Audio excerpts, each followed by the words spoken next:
The sound of the bond breaking was not a whisper. It was the crack of bone, sharp, final, and it echoed through a great hall of black stone, where a girl of 19 stood trembling in a thin gown, one hand pressed to the swell of her belly, while the man on the dais above her called the child a bastard and threw her away. They stripped her of everything warm.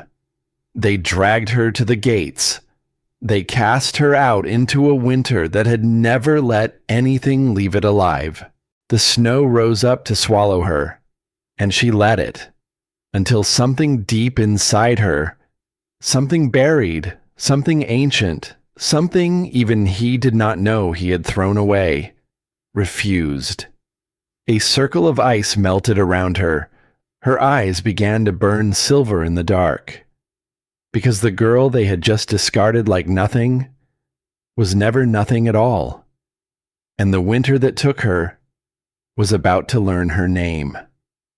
The sound of the bond breaking was not a whisper. It was a crack, sharp, final, like bones snapping deep inside the chest, and it echoed through the great hall of Ravenhold, off the black stone walls, into every silent corner where the pack had gathered to watch a girl be thrown away. Nora stood at the base of the dais, 19 years old, trembling, wrapped in a thin wool gown that did nothing against the cold pouring down from the high rafters.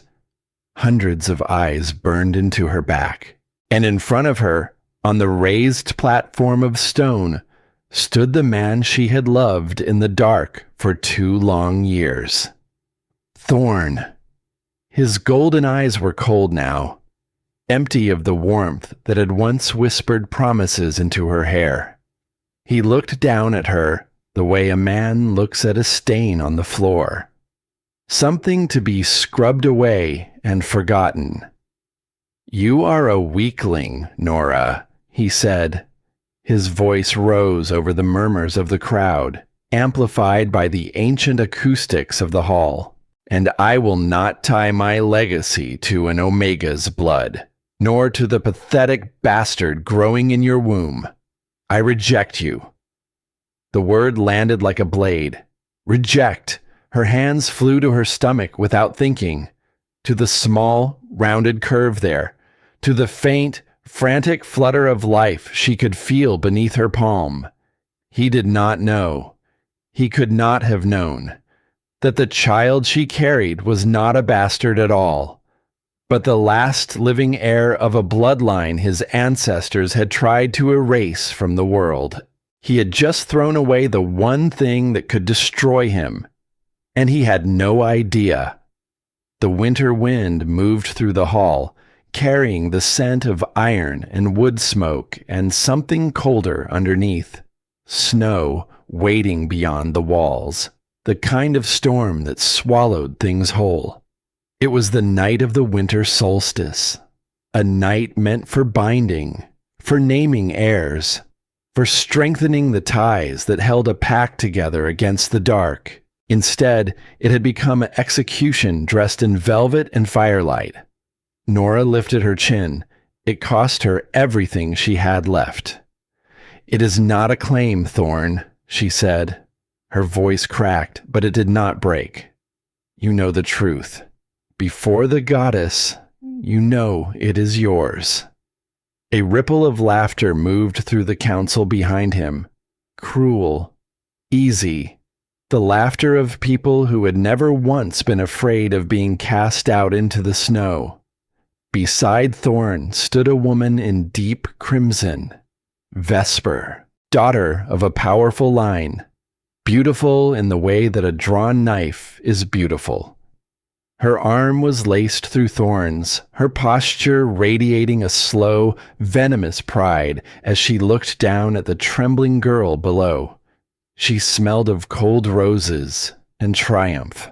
Nora had scrubbed the floors this woman now walked on, had carried water, had lit the fires that warmed rooms she was never allowed to sleep in.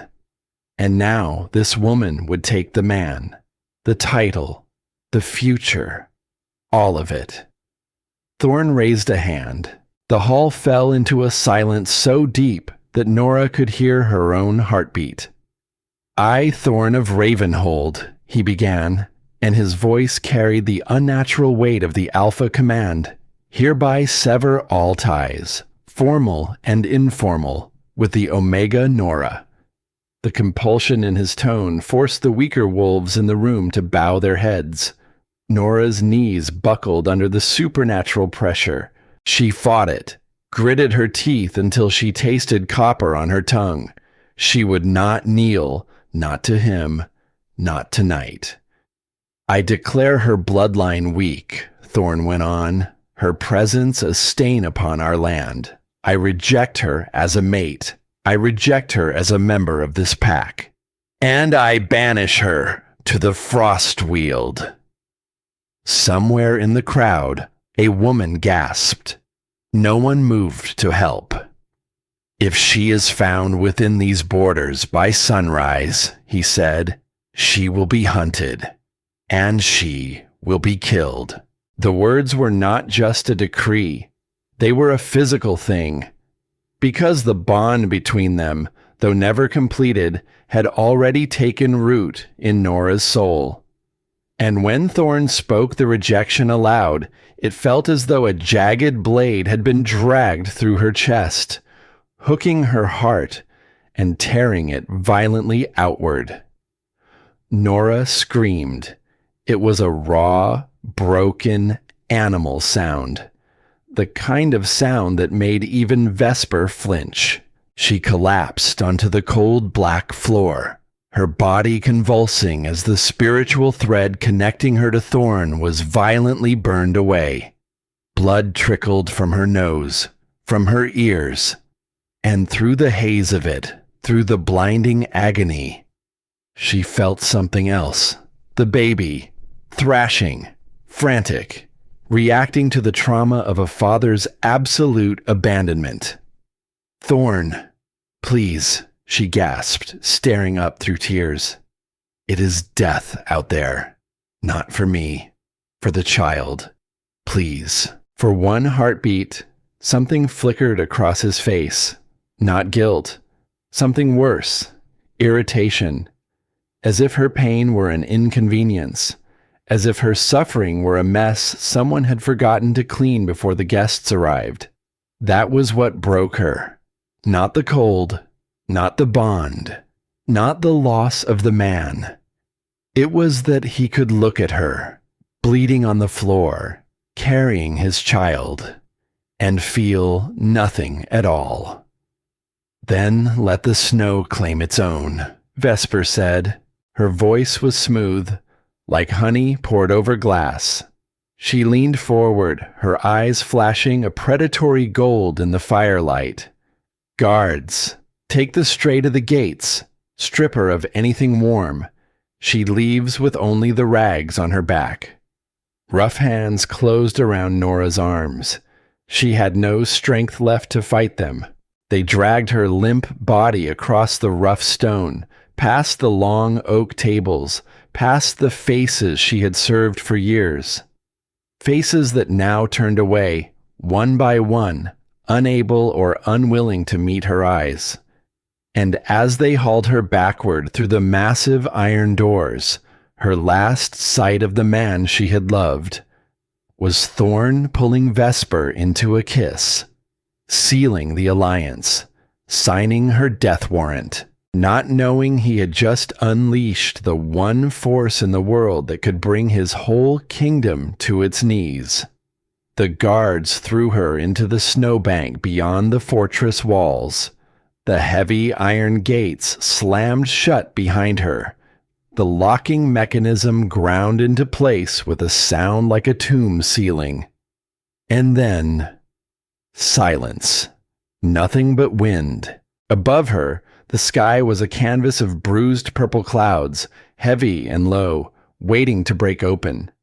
Beyond the tree line stretched the frost wild, a wasteland of jagged ice and hungry things, where no exiled wolf had ever walked out alive. Nora curled into herself. She wrapped her thin, shaking arms around her stomach and pulled her knees close and waited for the cold to take her. The pain of the broken bond was a constant throbbing ache, a phantom limb hacked away, still screaming. She closed her eyes. She was so tired, so ready to let the numbness win. And then, no, it was not a word, not spoken aloud. It was a hum, deep, resonant, rising from somewhere beneath her ribs, from the small, warm curve where her child slept. A wave of heat bloomed in her center. Unnatural. Impossible. It pushed back against the frost, creeping into her fingers, sending a strange prickling energy through her veins like something long asleep beginning to stir. Nora's eyes opened. She gasped, because the snow around her had melted. A perfect circle of bare, dark earth, steaming faintly in the freezing air, surrounded her body where she lay. She was not just surviving. Something inside her was fighting back. She looked down at her stomach, at her hands resting over the life within, and in the reflection of the ice beside her cheek, her dull brown eyes were glowing, silver, bright, luminous, alive. She did not understand it, not yet, but somewhere deep beneath the grief and the cold and the ruin of everything she had been, a truth was waking up.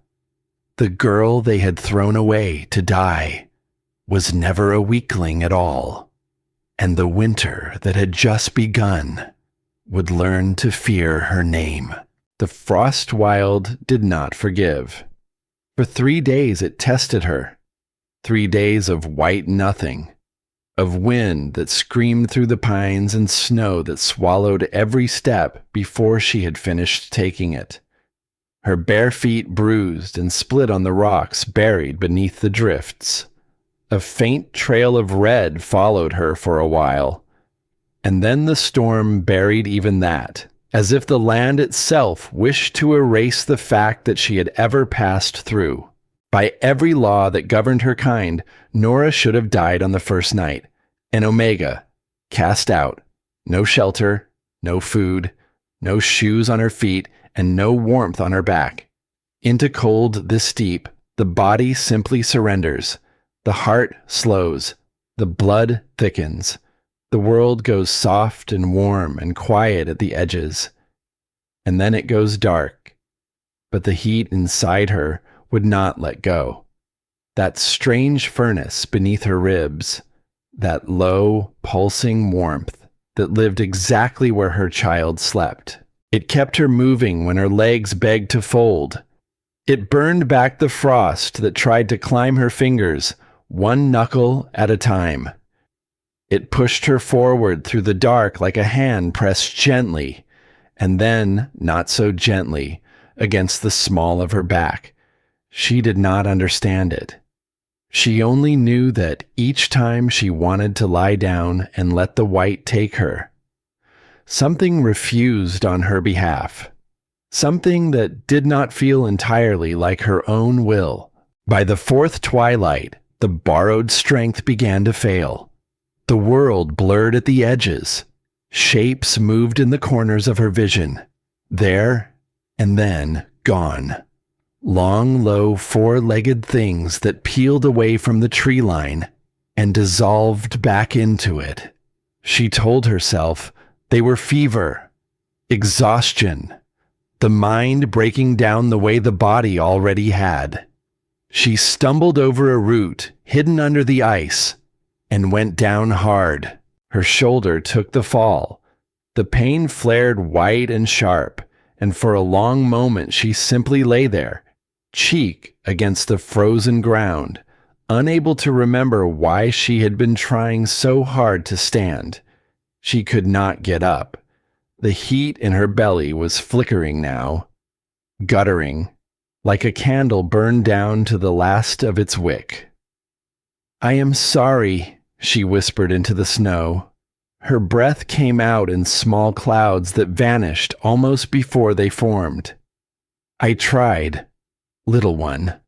I really did try. And then a growl rolled through the clearing.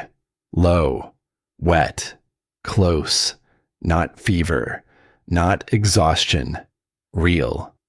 3 wolves stepped out from the tree line, not pack wolves. Their coats were ragged and scarred and bone white, blending into the winter so completely that they seemed to assemble themselves from the snow itself.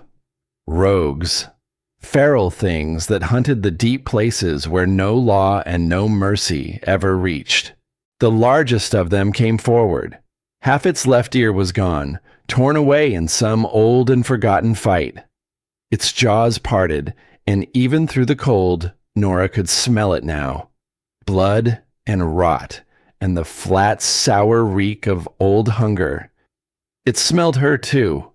It smelled the blood dried on her feet. It smelled the thing every predator learns to smell first.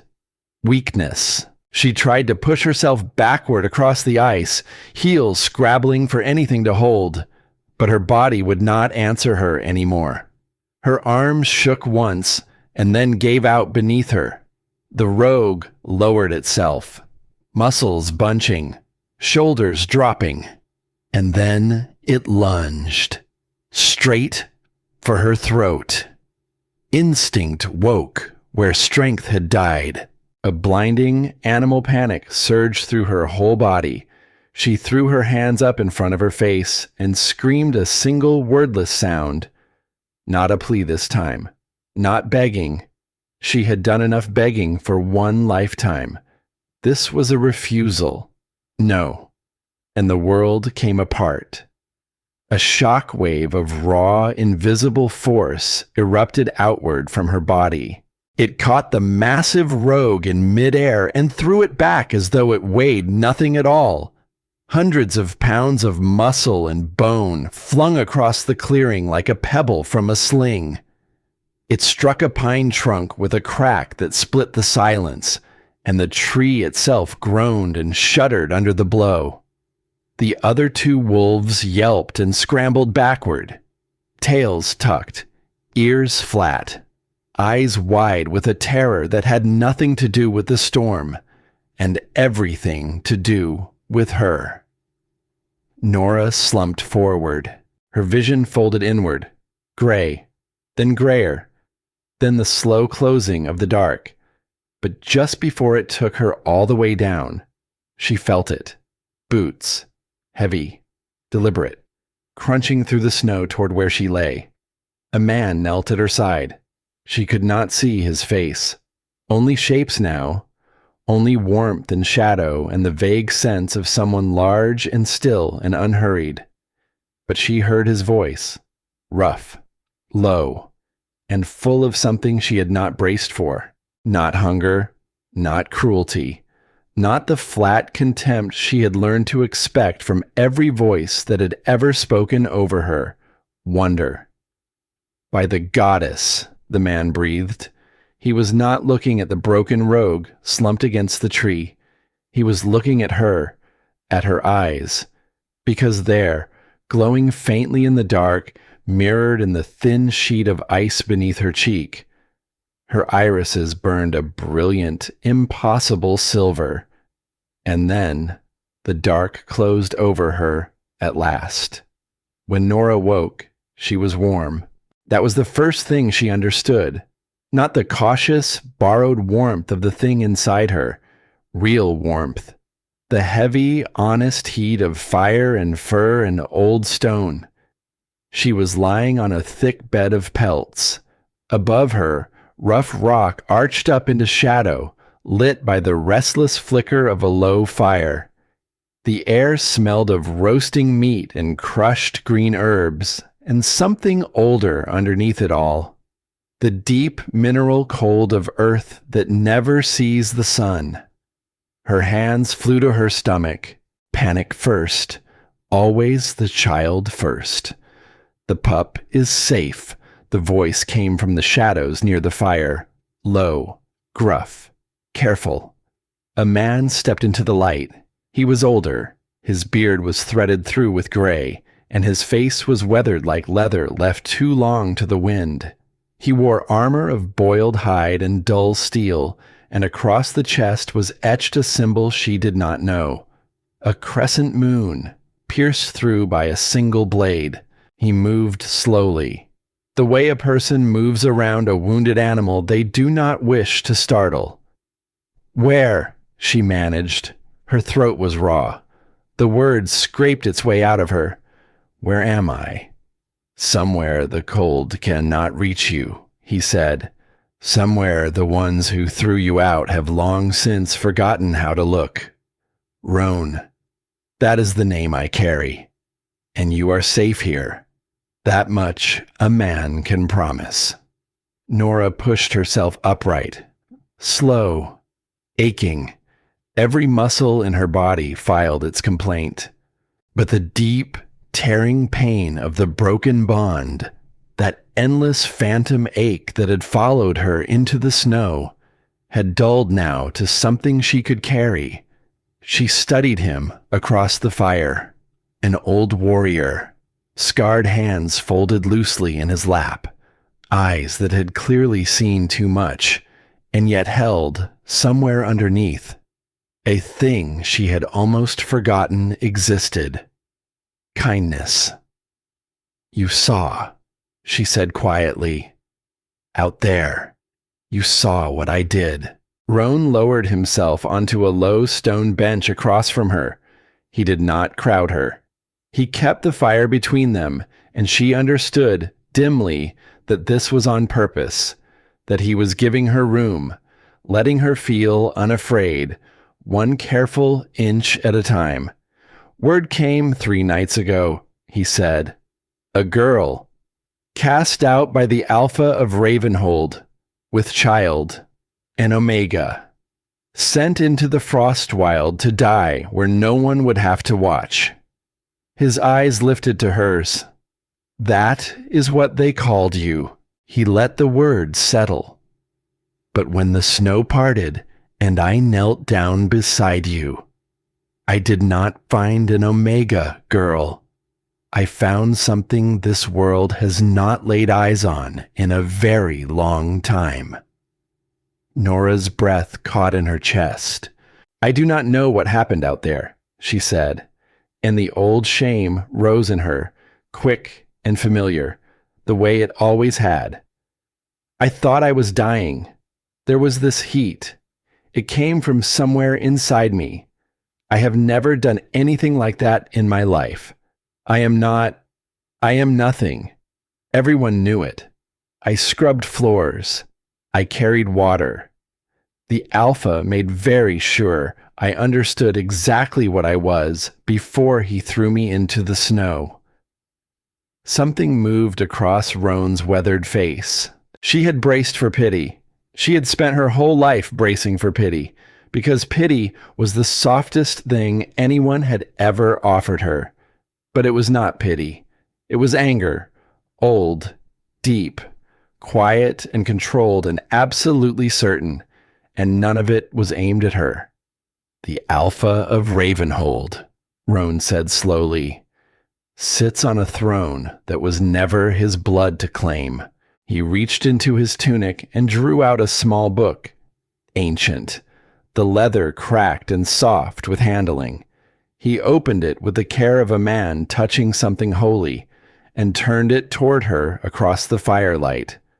On the brittle page was a drawing, a wolf, standing beneath a crescent moon, its eyes rendered in flakes of tarnished silver that, even now, even faded, caught the light of the fire and threw it back. "Long ago," Roan said, "before the lines that rule this land now ever carved it up between them, one bloodline held all of it, not through fear, not through the sword, but because the earth itself answered when they spoke." His finger traced the silver eyes on the page. They could steady the ground, heal the sick with a touch, bind warring packs into something whole and lasting. The old stories say the moon herself blessed that line, that their blood ran with a fire the color of starlight. Nora stared at the drawing, at the silver eyes. A cold recognition began to climb her spine, vertebra by vertebra. They were slaughtered, Roan went on, and his voice roughened at the edges. In their beds, in their sleep, by the ancestors of the very man who cast you into the snow. It was meant to be thorough. Every heir, every child, the whole bloodline scrubbed from the world, so another could take what had never belonged to them. He looked up at her. They believed they had finished it. For generation after generation, they believed the work was done. He went very still. They were wrong. No, Nora whispered. She shook her head. The cavern felt suddenly too small to hold what he was saying. No, you have made a mistake. I am an orphan. I have no name, no family. I am the lowest thing in that entire fortress. Everyone there knew it. I knew it. I lived it every single day. Roan set the book down gently on the stone. Then he leaned forward, slow and unthreatening, and lifted one hand, pointing not at her face, but at her collarbone. May I, he said. She did not answer, but she did not pull away either. Gently, with 2 fingers, he drew aside the collar of the borrowed shirt she wore, brushed away the grime of days lost in the snow, and there beneath it was the mark she had carried her entire life, a pale, crescent-shaped scar. She had always believed it a birthmark, a small strange thing she had long ago learned to stop noticing. It was glowing, faint, silver, the very same impossible light that had burned in her eyes out in the dark. Nora went utterly still. She could not seem to draw a breath. You are no scullery maid, Roan said softly. And then this hardened old warrior, this scarred commander with blood dried into the creases of his hands and grief worn deep into his eyes, lowered himself down onto one knee before her, on the cold stone, and bowed his head. You are the last of a bloodline they tried to bury, and the child you carry. His voice caught, just slightly, is the first true heir born in longer than either of us has walked this earth. The magic of your pregnancy is waking what has slept in your blood since the day you drew your first breath. That is why the Alpha could not break you. That is why the snow would not take you. The land knew what you were, long before you ever did. Nora sat in silence. The fire cracked and settled. The child stirred once beneath her hand, a small, deliberate movement, as if it too were listening to every word.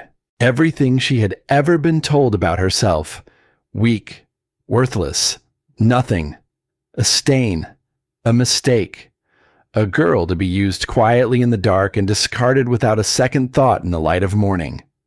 All of it, a lie. A lie carefully built, brick by brick, over the top of a grave. Something rose in her chest then.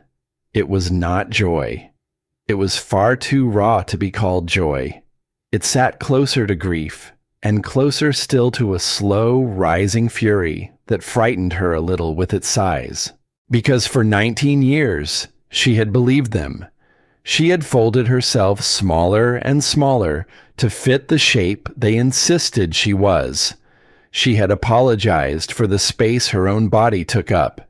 She had whispered thank you for scraps. She had loved a man who looked at her like a thing he owned and called that love, because no one had ever shown her the difference. And every ounce of it had been built on a lie. She looked down at her stomach, at the small, warm curve where her child slept, dreaming of a world it did not yet know had been stolen from it. He does not know, she said. Her voice was steadier now. Something underneath it had gone hard and clear and cold as river ice. Thorn. He has no idea what he threw into the snow. Roan lifted his head, and a grim, dangerous thing touched the corner of his weathered mouth. Not quite a smile. Something older and sharper than a smile. No, he said. He cast a lump of coal into the dark, never once suspecting it was the last diamond left in all the world. Nora looked into the fire for a long moment. She thought of the great hall, the crack of the breaking bond, the laughter of the council, the way the faces she had served for years had turned away from her, one by one, unable to spare her even the dignity of being witnessed. She thought of the snow closing over her like a lid on a coffin, and for the first time since any of it, she did not feel like something that had been thrown away. She felt like something that had been hidden. There was a difference. She understood that now, deep in the marrow of her, in the silver waking slowly in her blood.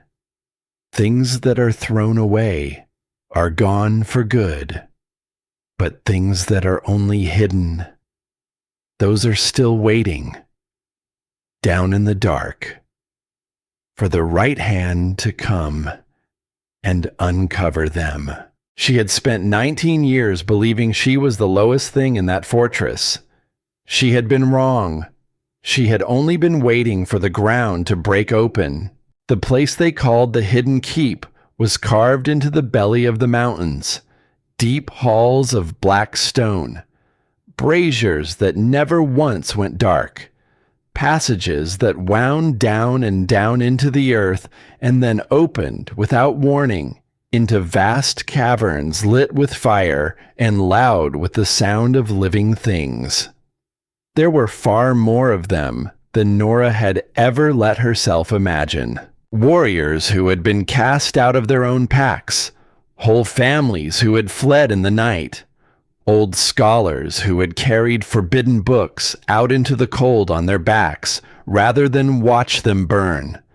All of them gathered here in the dark, holding on, year after stubborn year, to the memory of a bloodline the rest of the world believed had been wiped from existence. Roan's people. And now, though she did not yet understand the full weight of what it meant, hers. Time moved strangely in a place with no sky. There was no dawn to wake to, no dusk to send her to sleep. The hours were measured instead by the fires and the meals and the slow, certain changing of her own body. Nora grew. Not just the child, though the child grew too. Rounding her out, shifting her balance a little more each day, kicking at her ribs in the deep hours of the night when sleep would not come, and the dark pressed close. Something else was growing as well. The silver in her blood. It came in waves, and each wave left her a little more changed than the one before. The old scars faded from her skin. Years of hard labor, of burns and cuts, and the small daily damages of a life spent serving others, simply smoothed away and vanished, as though her body were quietly rewriting the record of everything that had been done to it. Her senses sharpened past anything natural. She could hear a low conversation 3 caverns distant. She could smell rain gathering on the mountainside hours before it ever touched the stone above. Her hair, once dull and matted, grew dark and heavy and full. And her eyes. Her plain, forgettable brown eyes now held silver in them. Flecks of it. Fine, bright threads of it. Enough that in the low light of the braziers they seemed to catch fire from within. When she walked the halls of the keep now, something happened that the old Nora could never have pictured. Hardened warriors lowered their gazes as she passed. not out of fear, out of something deeper, a recognition none of them could have put into words, an old instinct rising in the blood, bending the head before something it knew to be true, even when the mind could not name it. The girl who had once been able to move through an entire fortress without a single soul noticing her existence could no longer enter a room without every head turning toward her. It should have felt like power. Some nights, it only felt like weight. Roan trained her. He was patient. He was relentless. And he never once, not for a single moment, treated her as though she were something fragile that might come apart in his hands. That, more than the food or the fire or the safety of the stone walls, was what began to mend the deepest of her wounds. Again, he would call, circling her in the training ring, a plain wooden staff loose and ready in his scarred grip. And Nora, heavily rounded now, moving with a strange fluid grace that seemed to have no business belonging to a body carrying a child, would rise to meet him. She learned to plant her feet, to use the weight she carried rather than war against it, to let the child she bore anchor her strikes instead of slowing them. One evening she dropped low beneath a swing aimed at her head, swept his legs clean out from under him, and had the tip of her own staff resting against the soft hollow of his throat before his back had even finished meeting the ground. Roan lay sprawled in the dust for a moment. Then he laughed, a rough, delighted, coughing bark of a sound that echoed off the cavern walls. "Your center has shifted," he said, squinting up at her. "Instead of grieving about it, you have learned to fight from it. Good. That is very good. The old line raised fierce kings, girl. But it was always the queens who did the quiet, terrible work. It was the queens the enemy learned to lie awake, fearing." Nora reached down and offered him her hand. She pulled the burly old warrior back to his feet as though he weighed no more than a child. A sharp kick landed against the inside of her ribs, and she smiled despite herself, one hand dropping to rest on the swell of her belly. "He is restless tonight," she murmured. "He wants out of these caves, almost as badly as his mother does." But not everything that grew in her was strong. Some of it grew in the dark, in the low hours when the fires had burned down to embers and there was no staff in her hand and no lesson to hide behind. That was when the other thing came for her, the grief.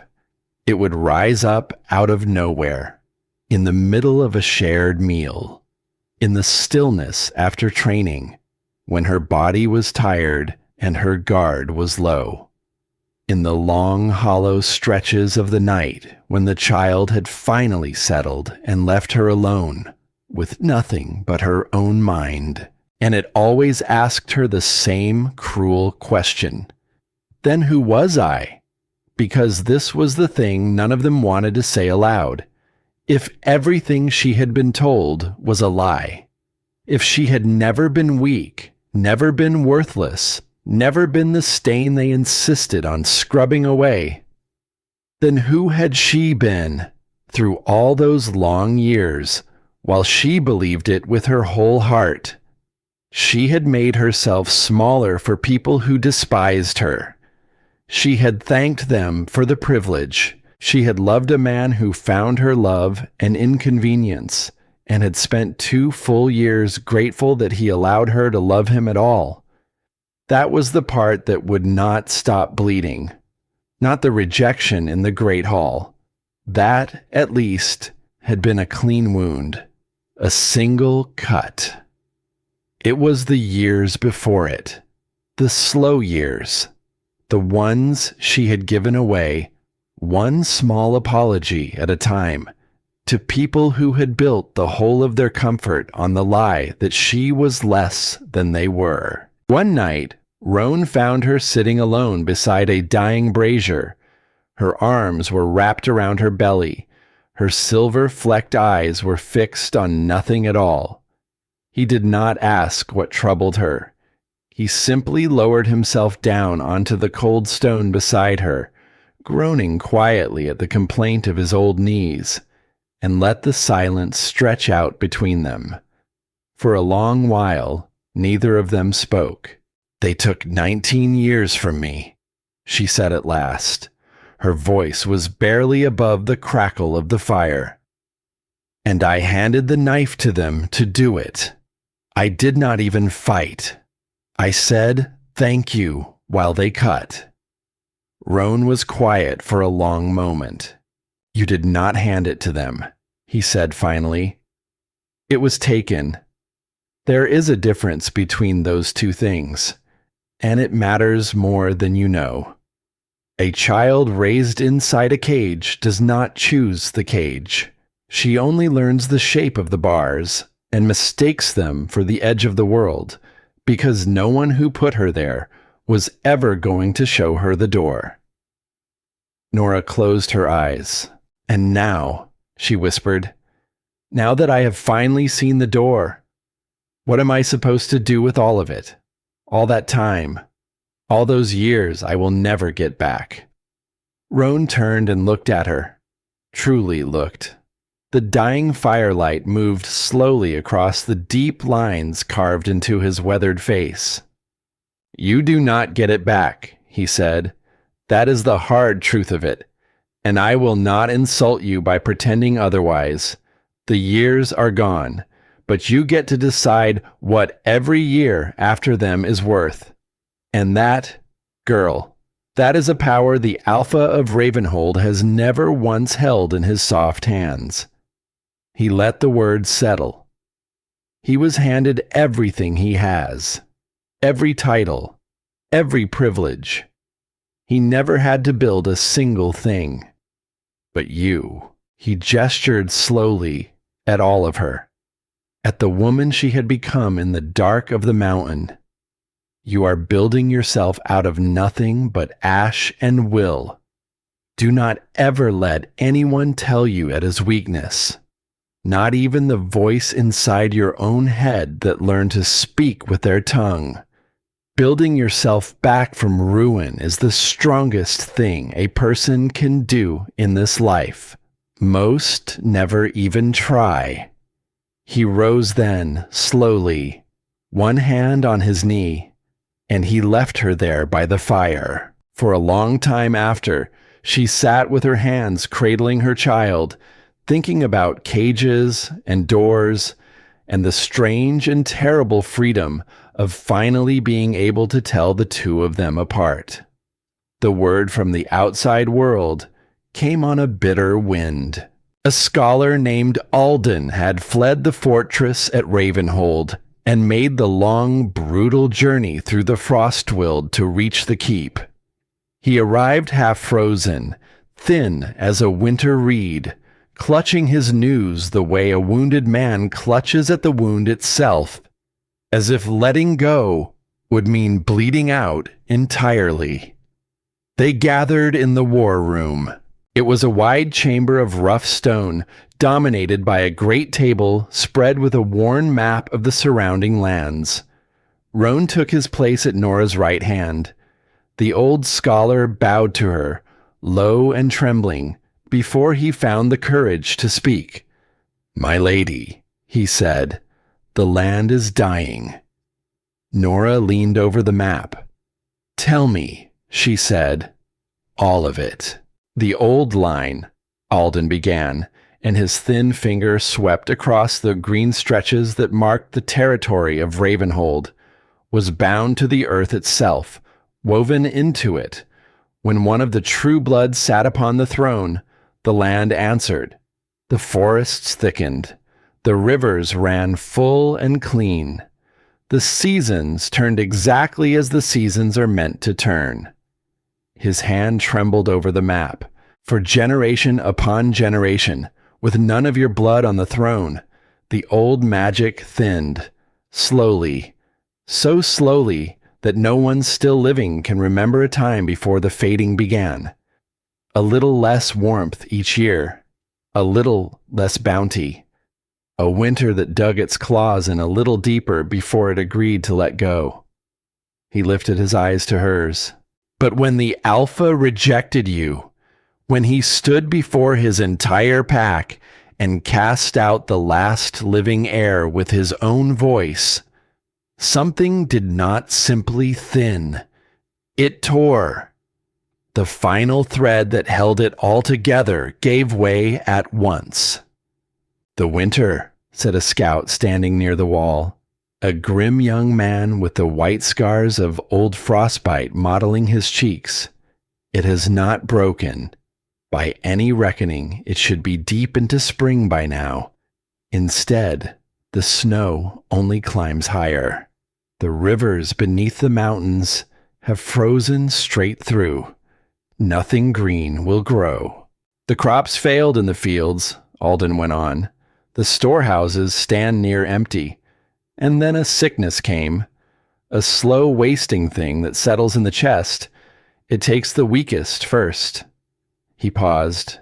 His voice dropped low. "It has begun to take the little ones." Something went very cold and very still in the center of Nora's chest. The children. She thought of the lower districts of Ravenhold, the narrow, freezing rooms where the servants and the poor and the powerless were packed together, where she herself had lived, where the fires were always kept too small, and the food always ran out at their end of the table first.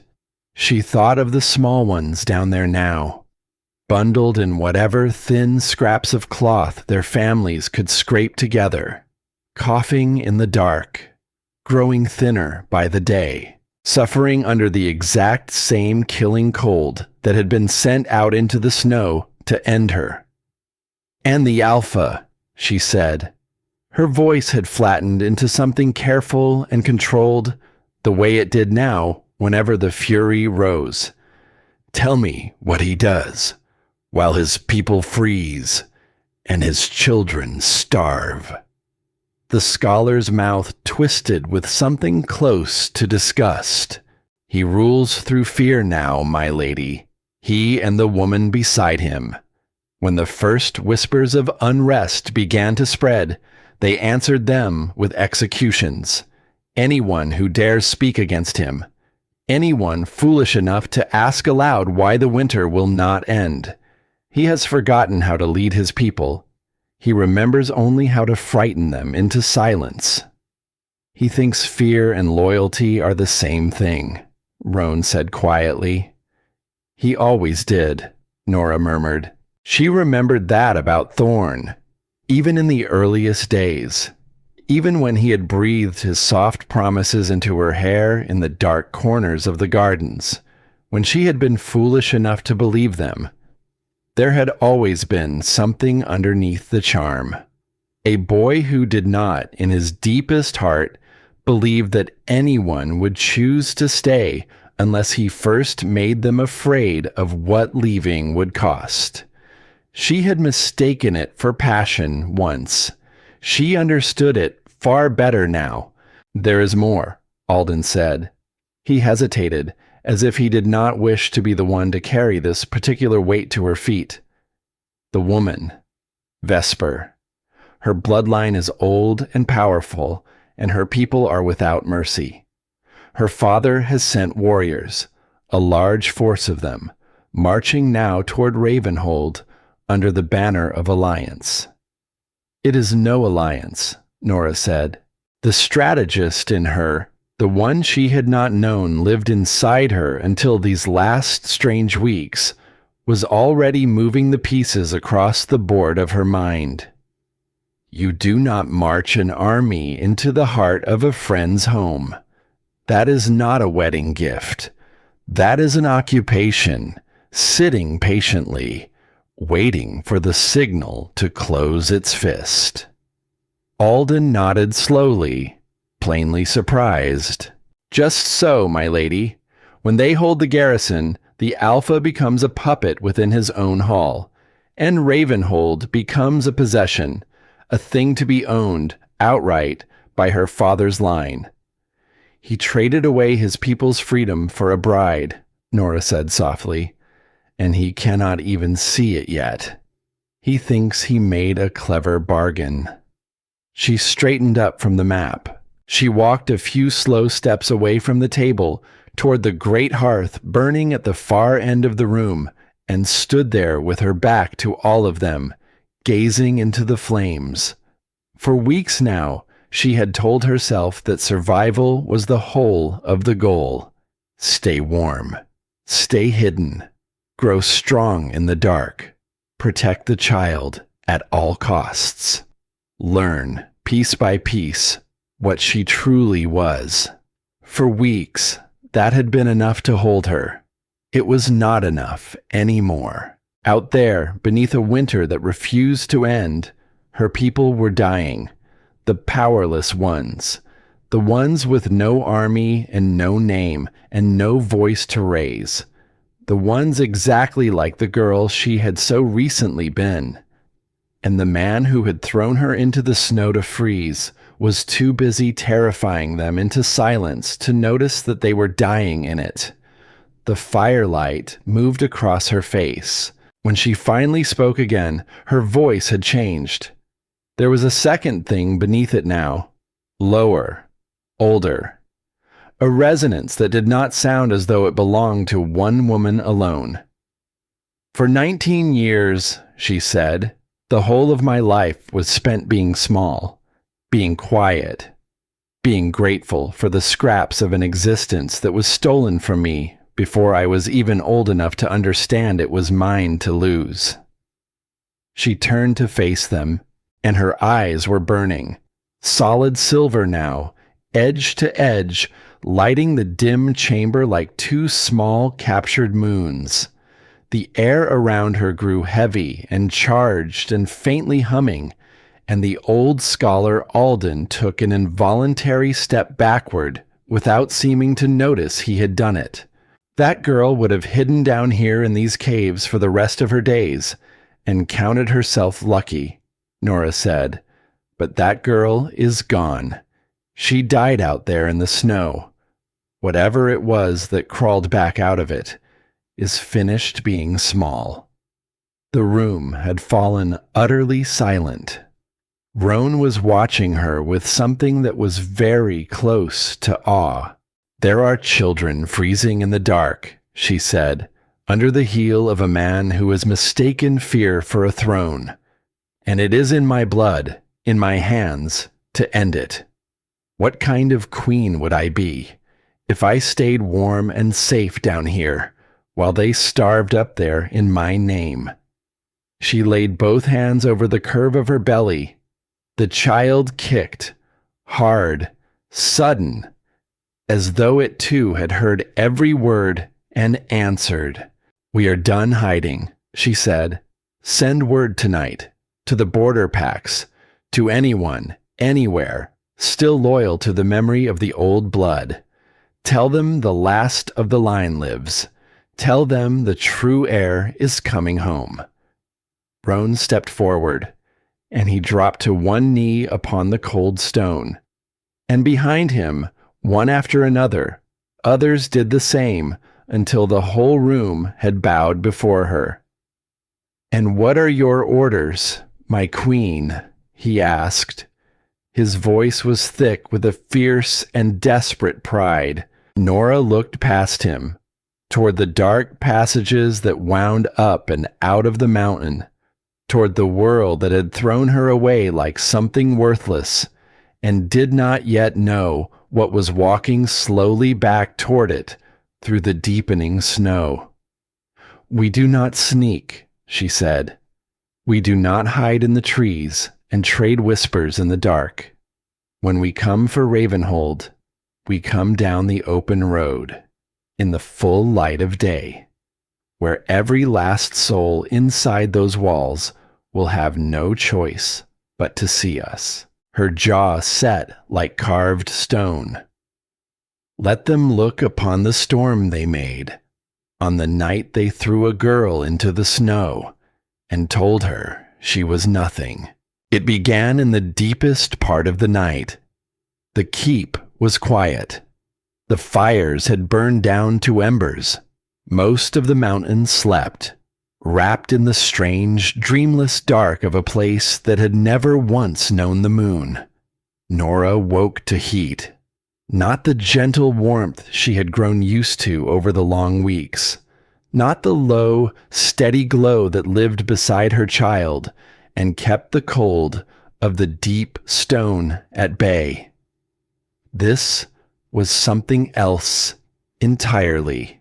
It rose up from the very center of her, sudden, enormous. Like a door flung wide onto a furnace, it flooded her chest, her throat, the backs of her eyes.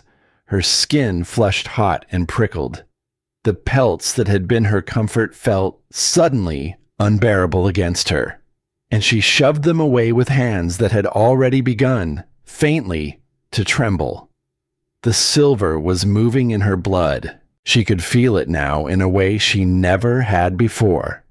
Not as a gift she reached for, not as a tool she picked up and set down, as a tide, rising, filling her, pressing outward against the inside of her own skin, as though it meant to force its way free, whether she willed it or not.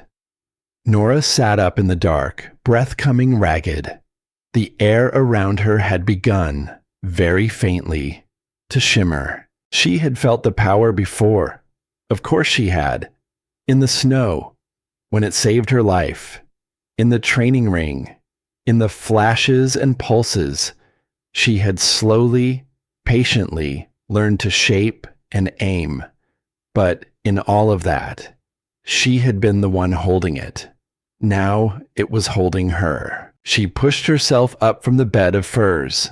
Her legs felt strange beneath her, too light and too heavy at once, as if the ground itself could not decide how much of her to keep. The stone was cold under her bare feet, and even that cold could not reach the heat climbing through her. She needed air, space, distance from anything and anyone she might break. She made her way out through the dark passages, one hand trailing along the rough wall to steady herself. And where her fingers passed, faint silver light bloomed in the stone, glowing for a moment and then fading slowly behind her, like footprints pressed into moonlight. She was leaving a trail of it now. She could not stop it if she tried. A cavern opened ahead of her, empty, high of ceiling, a single dying brazier throwing the last of its dull orange glow across the floor. Nora stepped inside and sank to her knees on the cold stone, both arms wrapped tight around the swell of her belly. "Not now," she whispered, to the power, to the blood, to whatever ancient sleeping thing had chosen this night to wake and was rising far too fast. "Please, not like this. I cannot. I do not know how to hold something this big. I do not know how." But it did not listen. The heat crested higher, and with it, unbidden and unwanted, came the memories. They rose the way the silver rose, without her leave, without any mercy at all. The great hall, the sickening crack of the bond breaking, the laughter of the council rolling over her like cold water poured down her spine. Thorne's face, not cruel in that final moment. Something far worse than cruel, bored, impatient. The face of a man who wanted only to be rid of an inconvenience so he could return to the things that actually mattered to him. The faces she had served for years, turning away from her one by one, unwilling to grant her even the small mercy of being seen while she broke. the cold of the snowbank rising up to swallow her, and underneath all of it, the thing she hated most to remember. The absolute, total certainty in that moment that she was exactly what they had always told her she was. Nothing. The silver surged, and the memory surged with it, and Nora bent forward over her child and let out a low, broken sound that was half a sob and half something wilder and older than grief.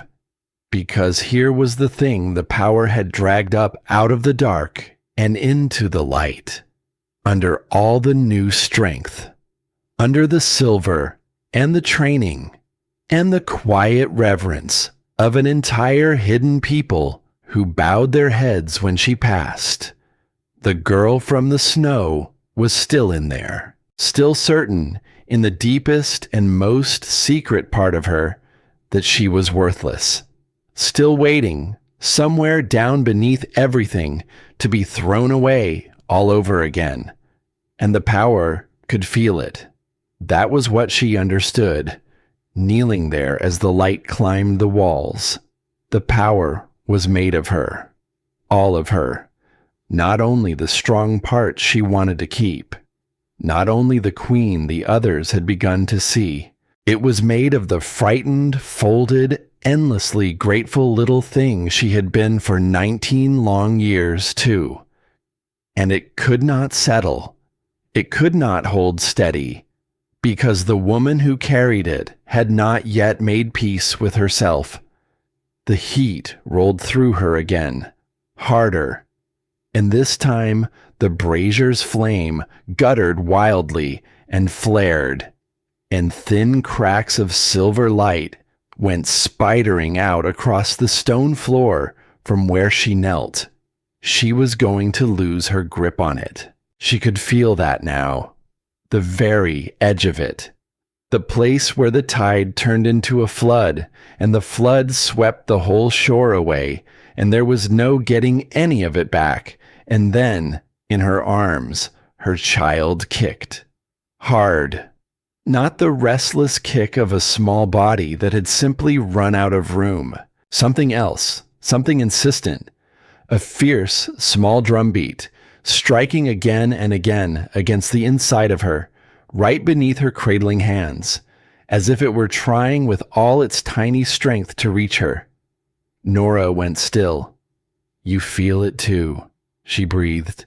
"Don't you? All of it. Everything I feel." The child kicked again, once, firm.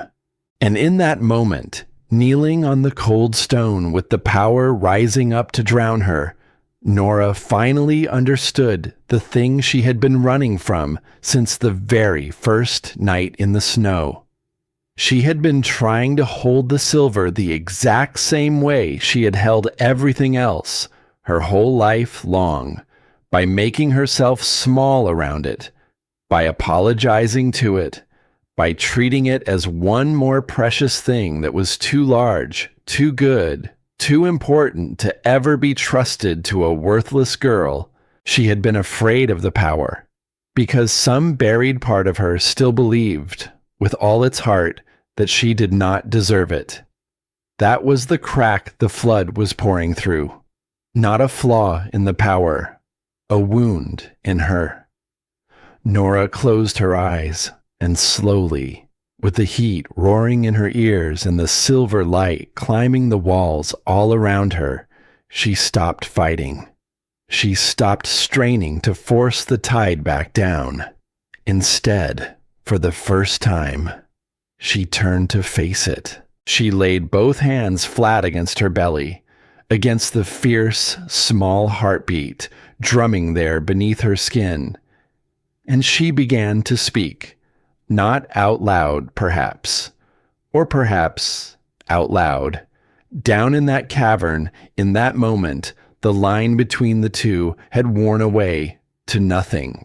"I know you," she said to the rising thing inside her. "I have been so afraid of you, for so long, because I truly believed I was too small to carry something like you. too broken. I thought I was exactly what they said I was, and that somehow you had chosen the wrong girl to wake up in." The heat pressed harder against her. She did not push it away this time. "But you did not choose wrong," she whispered. "You did not land in the wrong body. You are not a mistake. And her voice caught. "And neither am I." Something shifted. Deep in the roaring center of it, something vast and old and patient turned toward her, the way a wild animal, tense to bolt, will slowly turn its head toward a voice it has at last decided to trust. "I was never nothing," Nora said, and her voice broke clean open on the words. The tears came, but they were not the tears of the girl in the snow. They were something else entirely. "I was never nothing. They needed me to believe I was, so that they could feel like something more. That was all it ever was. A lie, told so many times I mistook it for the truth. But it was a lie from the very beginning. It was always a lie." The silver crested. It rose to its full and terrible height, filling the cavern with light bright enough to see every crack in the ancient stone. And this time, when it reached its peak, it did not break outward and shatter the walls. It settled, like water at last finding its level, like a breath finally let go after being held far too long. The heat that had been tearing at her from the inside spread out through her instead, warm and vast and holy, entirely hers. It filled every part of her at once, and it asked for nothing back. It did not want to escape her any more, because she had finally, after 19 years, stopped trying to escape herself. Nora knelt there in the soft silver dark, both hands cradling her child, and she wept, quietly. Not from grief this time, from something much closer to coming home. She had spent her whole life being handed to other people, given away, passed along, used and set aside, owned.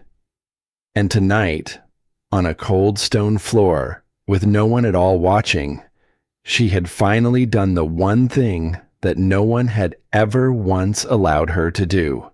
She had claimed herself, wholly, without apology, without asking permission.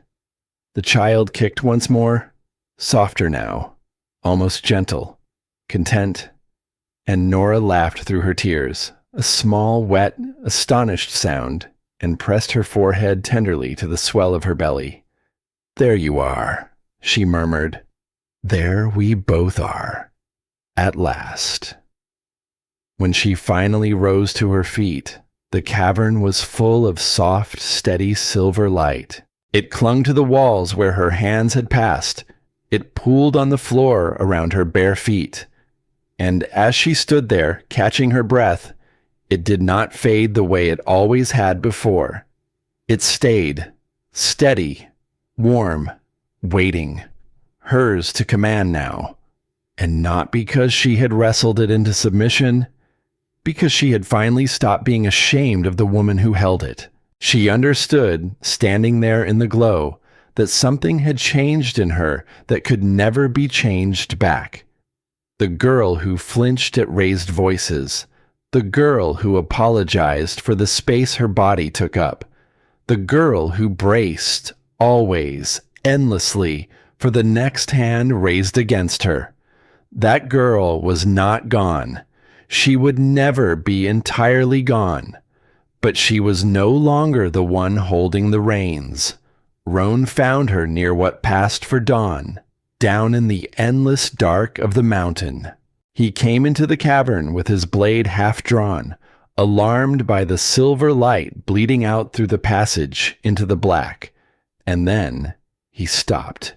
He looked at her, standing calm and steady in a chamber lit soft and silver by nothing but her own quiet power, one hand resting easy on the curve of her belly, her eyes clear, Her shoulders, for the first time since he had pulled her from the snow, entirely unbowed, and the old warrior slowly lowered his sword. "Something happened," he said. It was not quite a question. "Yes," Nora said simply. She did not try to explain. She was not certain she could have, even if she wished to. Some things do not survive being carried up out of the dark and pressed into words. But Roan studied her for a long moment, and whatever it was he saw there, it made him nod slowly, and something in his hard, weathered face eased into a thing very close to peace. "You look," he said carefully, "like a woman who has finally gone and met herself." Nora almost smiled. "I think perhaps I have," she said. But the peace of that night was not made to last. It was never meant to.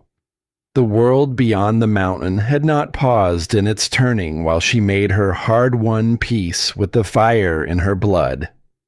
By the next low burning of the fires, the scouts came in from the cold, hard-faced, carrying harder news. They gathered once more in the war room around the worn and familiar map. "The occupation force has reached Ravenhold," said the grim young scout with the frostbite scars mottling his cheeks. "Her father's warriors are inside the walls now. They hold the garrison.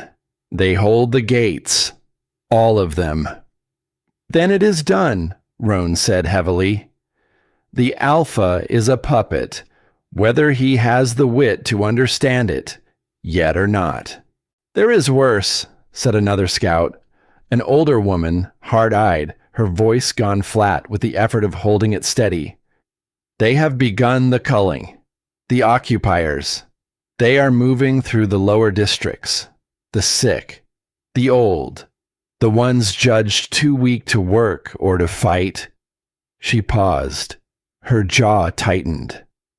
"They are calling it clearing the burden. Freeing up the stores, they say, for the ones who matter." The room went cold and silent. Nora stood very still at the head of the table. The lower districts, the narrow, freezing rooms where she herself had lived, where the children were, right now, this very moment, where the powerless ones huddled together against a winter that would not end. And now, against soldiers who had simply decided they were a burden to be swept away. That word, she had heard it her whole life, 100 times, dressed in 100 different costumes, spoken in 100 different voices, but always underneath the same word, burden. Not worth the food, not worth the warmth, not worth the small trouble of keeping alive. She had been that word once, she and everyone like her.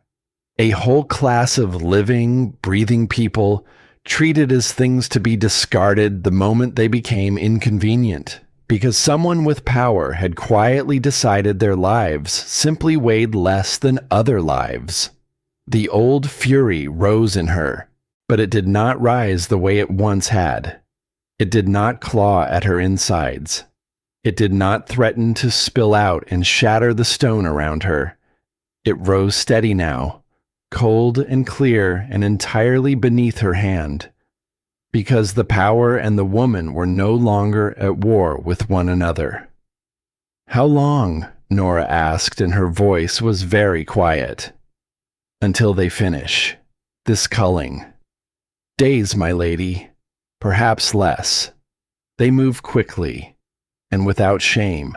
Nora looked down at the map, at the green stretches dying beneath an endless, unnatural winter, at the fortress where a frightened man played at being a king, while another bloodline closed its fist around his throat and called the whole thing a wedding. She thought of the children in the dark. She thought of the girl she had been thrown out into the snow to die because she was a burden that someone had wished to clear away. And she made her decision, fully, finally, in the space of a single breath.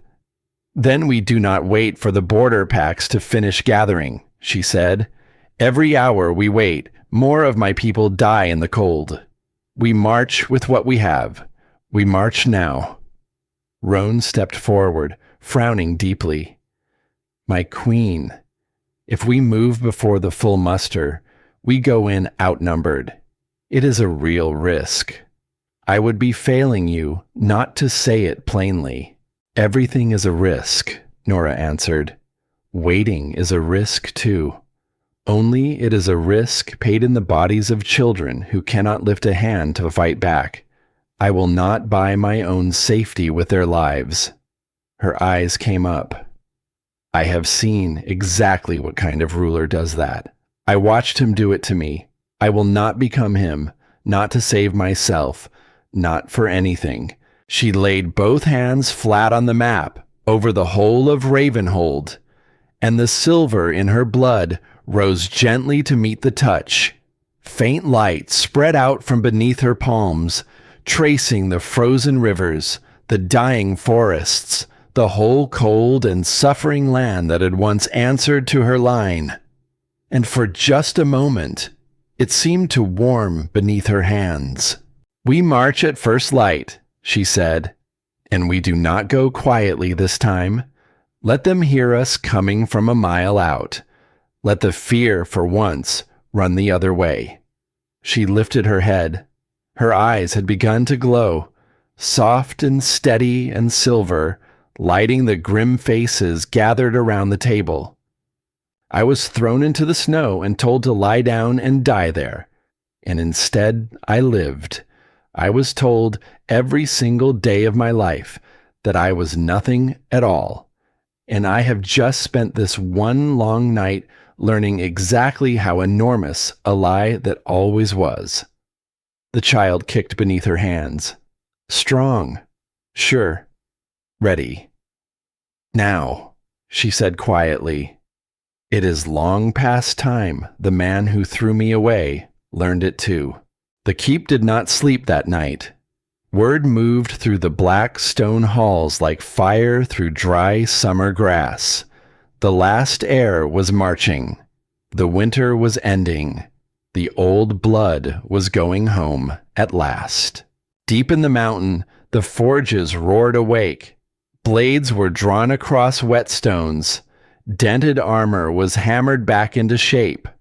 Old warriors who had spent their whole lives waiting for a day they had long since stopped believing would ever come now moved with a purpose that seemed to make them young again.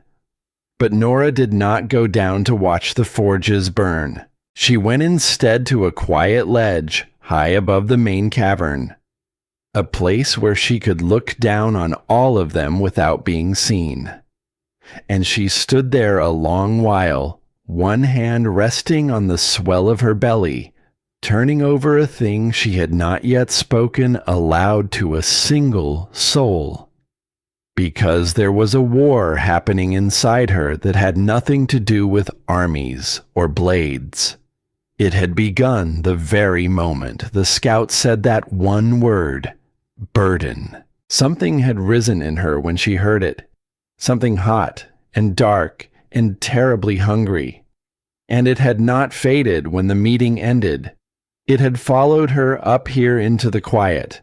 And now it whispered to her in the dark, like an old and patient friend. Make them feel it. All of it. Every single thing they ever made you feel.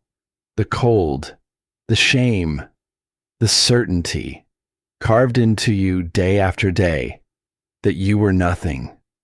Give it back to them 100-fold. You have the power now. You have earned it. Nora closed her eyes. She could see it so clearly it frightened her. She could see Thorn on his knees before her, the way she had once knelt before him. She could see the great hall in ruins, the council scattered and screaming, The woman in crimson, broken and silent on the cold stone floor, and she could see herself standing over all of it, untouchable, terrible, a queen carved from ice and silver, ruling a land that would never again dare to whisper the word small in her presence. It would be so easy. That was the part that truly frightened her.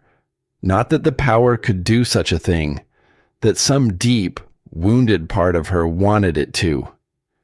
You are quiet tonight. Roan's voice behind her. She had heard him coming, of course. She heard everything now, but she had not turned to face him. I am trying to decide, she said slowly, what kind of queen I want to be. He came to stand beside her at the edge of the ledge. Together they looked down at the warriors far below, at the sparks rising in bright rivers from the forges, at the whole hidden world stirring itself awake, for her sake. That, Roan said, is a heavier question than most who take a throne ever trouble themselves to ask. I keep thinking about him, Nora admitted.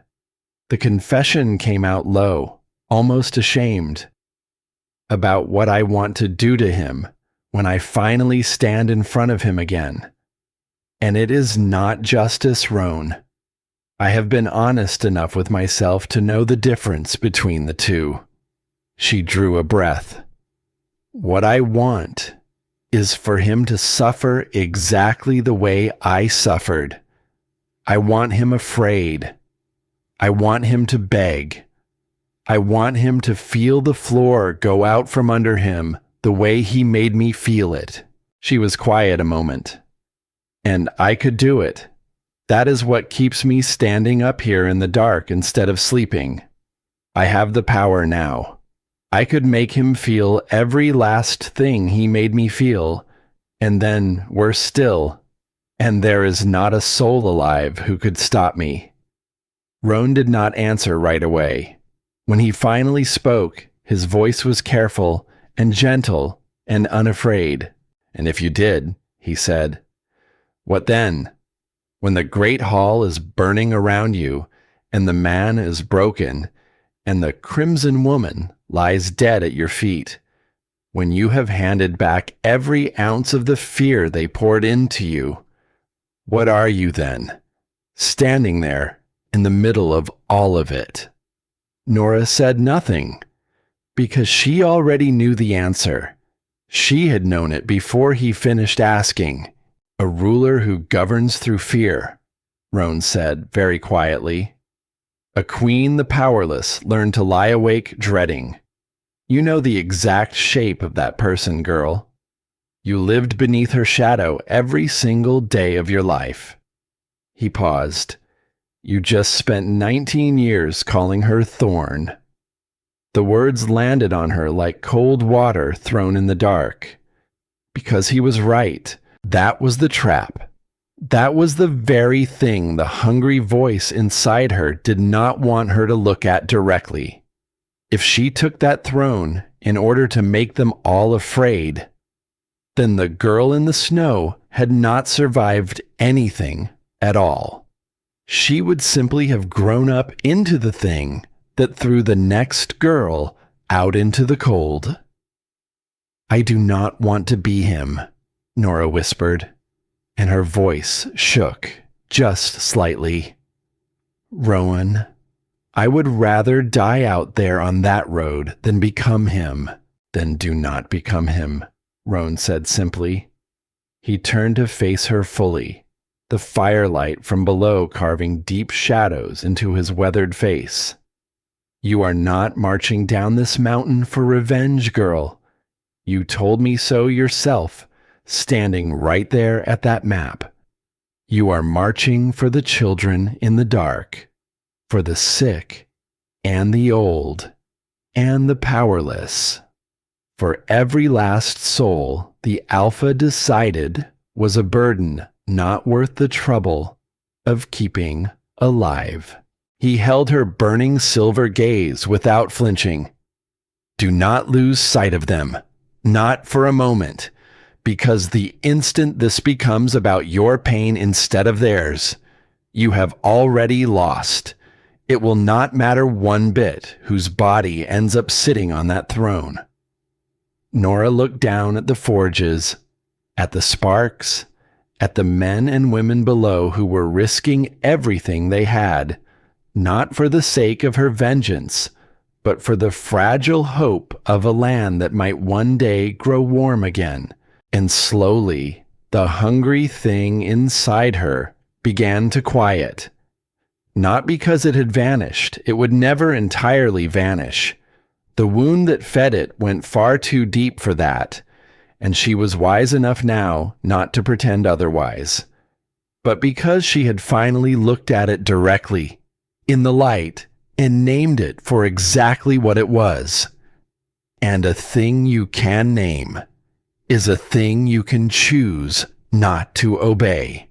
There is a difference, Nora said slowly, working it out even as the words came, between justice and revenge. I did not truly understand that before tonight. Revenge is about making them feel my pain.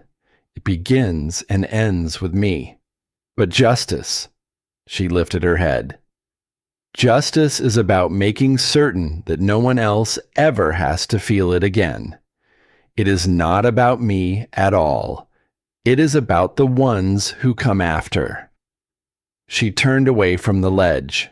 I am not walking into Ravenhold to become the new thing they fear in the night. I am walking in to make sure that Fortress never gets to throw another living soul into the snow. Not ever again. And that includes the man who threw me. Roan looked at her for a long, quiet moment, and then, slowly, he smiled. It was a rare thing on that hard old face, and it transformed him. Now that, he said, is a queen worth following down a mountain. The night wore on, and the plan began to take its shape. They gathered the leaders in the war room once more. The scouts, the old scholar Alden, the commanders of what warriors they had managed to raise. Nora stood at the head of the great table, and she was no longer the trembling girl who had lingered at its edge only weeks before. She laid out the approach herself, tracing the roads across the worn map with a hand that did not shake. They will expect an army to come creeping through the trees, she said, quiet, hidden, the way rebels have always come. So we will do the opposite. We come straight down the open road, in broad daylight, in full view of the walls, where every eye in that fortress can watch us approach. That surrenders any hope of surprise, one of the commanders said, frowning. It does, Nora agreed easily. And in exchange, it gives us something far more powerful. It gives us the story. When the people of Ravenhold see the true blood walking home unafraid, out in the open, with the winter itself breaking apart beneath her feet, that is worth more than any ambush ever could be. She looked around the table. Fear has ruled that fortress for far too long. We do not answer fear with more sneaking about in the dark. We answer it by refusing, out loud, to be afraid at all. Alden was nodding slowly, something like wonder spreading across his thin, tired face. There is more, Nora went on. And this matters more than any road on this map, so hear me clearly, all of you. I do not want a slaughter. Those soldiers standing on the walls, most of them, they are not our true enemy. They are frightened men serving a frightened master. Half of them are only up there at all because the other choice was watching their own children starve in the cold. She let that settle over the room. When we take that fortress, I want it taken with as little blood spilled as it can possibly be taken. The ones who lay down their arms, we spare. The ones who kneel, we welcome as our own. I will not begin whatever comes next by carving my name into the bodies of people whose only crime was trying to survive an impossible winter. Her voice hardened. That is his way. It will not be mine. A murmur moved around the table. Approval, mostly. But underneath it ran something warmer than approval. A kind of quiet relief. These were people who had fled from cruelty, all of them. They had no wish in their hearts to become it. And the Alpha, Roan asked, his voice low. When we finally reach him, what then? The room went utterly still. Nora was quiet for a long moment before she answered. He answers for what he has done, she said at last. All of it. The starvation, the executions in the courtyard, the children left to freeze in the dark while he feasted. He does not get to simply walk away from any of that. There will be a reckoning, and it will be a true one. She drew a slow breath. But I will not butcher him in his own hall to feed the part of me that wants to watch him suffer. I have looked that part of myself in the eye tonight, and I have decided once and for all that it does not get to hold the knife. She rested a hand on the curve of her belly. There is a child coming into this world who will one day sit the very throne I am going to take back.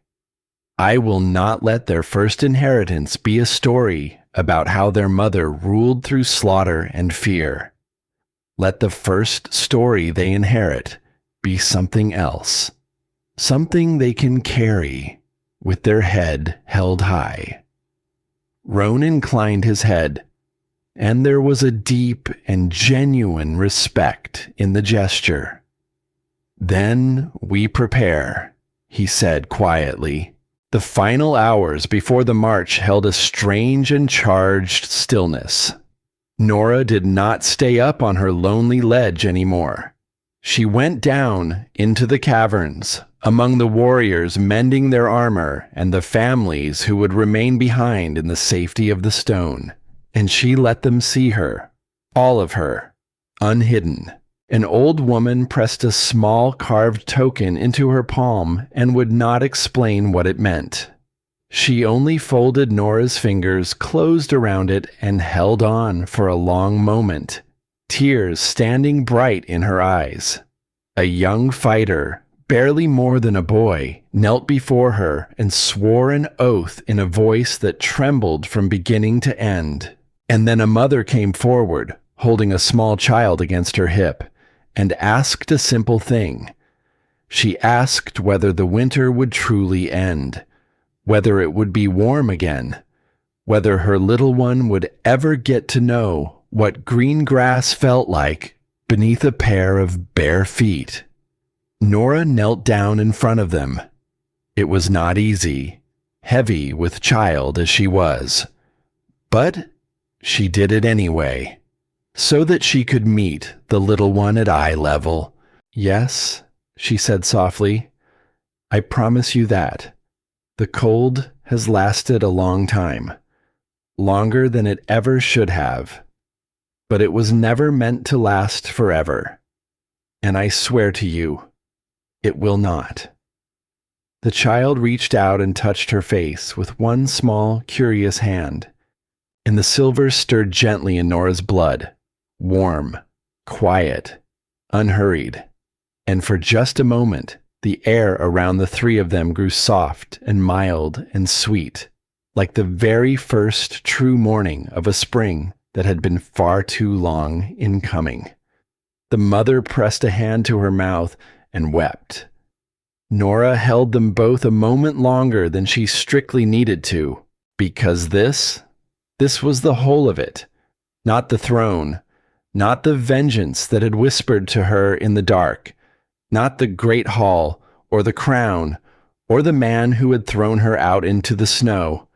This, a frightened mother, a small warm hand on her cheek, a promise, freely given, that the world could be made warm again for the ones who had only ever been handed the cold. This was what she was marching for. She rose at last, and the whole cavern seemed to turn quietly toward her. Her armor was brought forward, lightweight steel forged carefully to fit the shape of her as she was now. It gleamed in the firelight, and over it a cloak of pure white fur.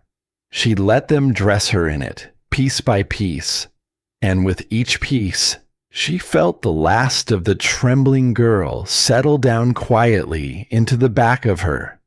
Not gone, never gone, but at peace now, making room for the woman who would walk down that mountain and not look back.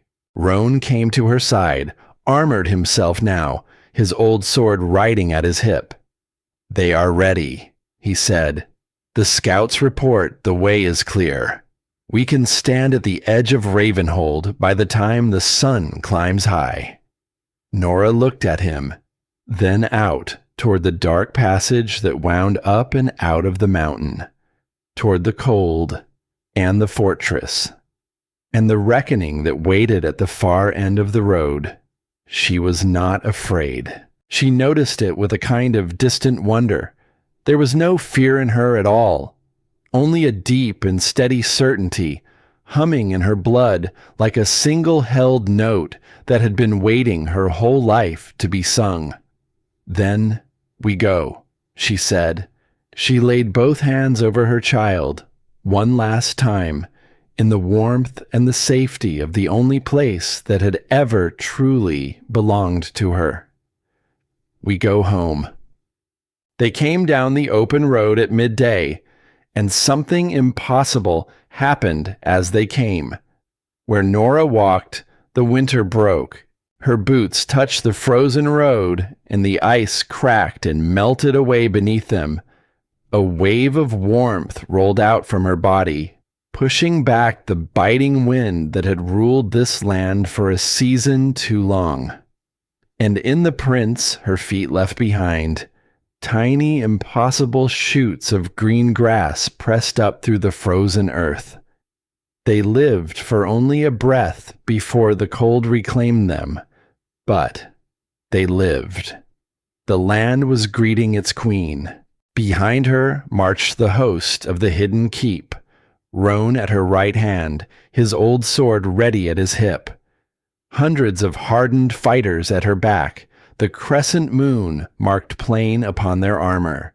There were no war drums, no shouting, no horns, only the terrible, steady crunch of 1,000 boots and paws, all moving forward together with a single, unbending purpose. Ahead of them, the black towers of Ravenhold rose against a bruised gray sky. The fortress that had thrown her out to die. Nora did not slow. High on the battlements, they had already seen the army coming. Inside the great hall, Thorn stood pale and shaking, a spyglass forgotten in his trembling hand. He had spent the whole morning telling himself it was nothing.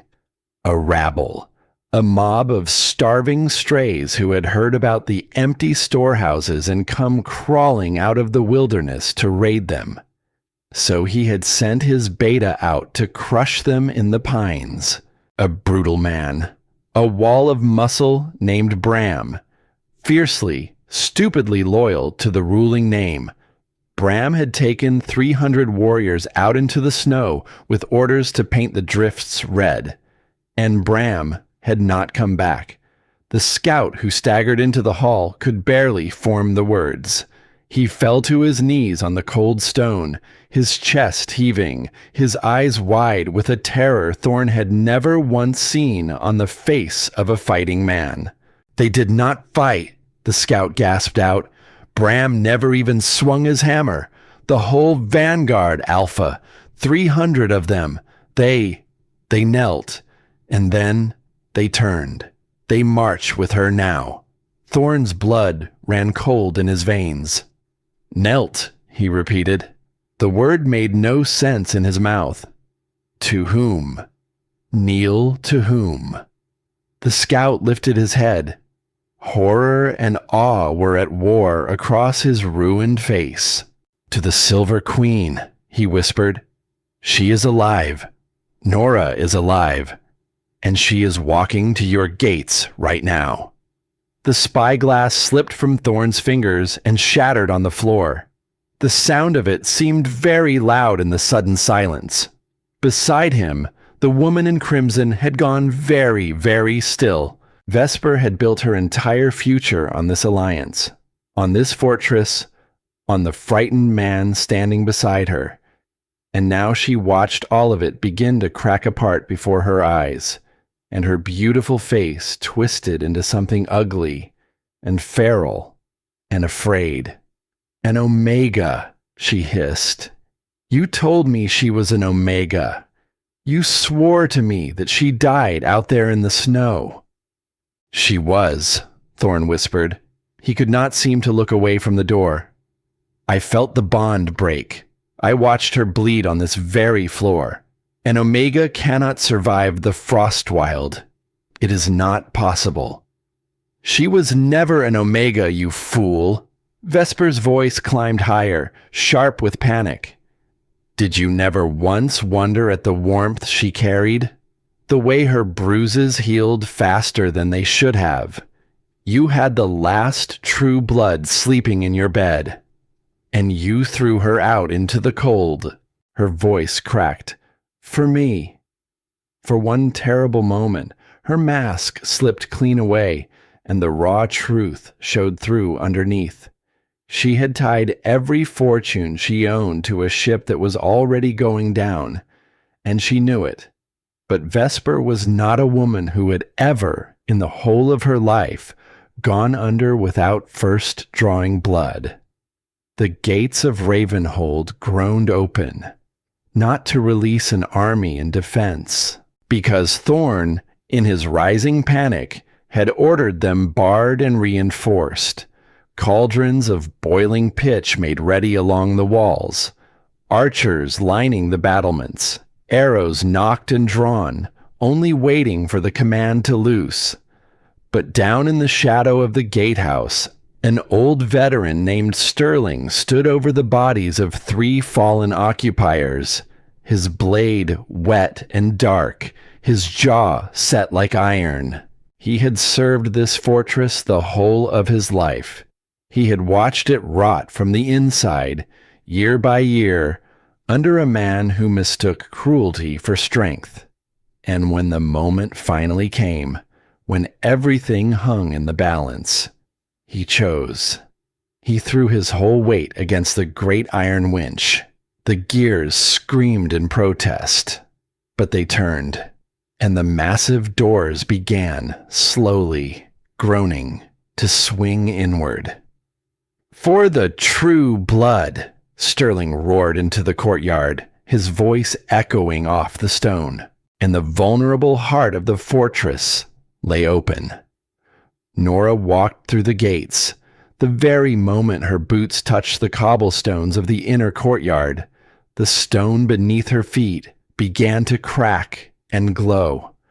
A fine network of silver veins spread outward from every step she took, racing across the ground like light spilling through ice.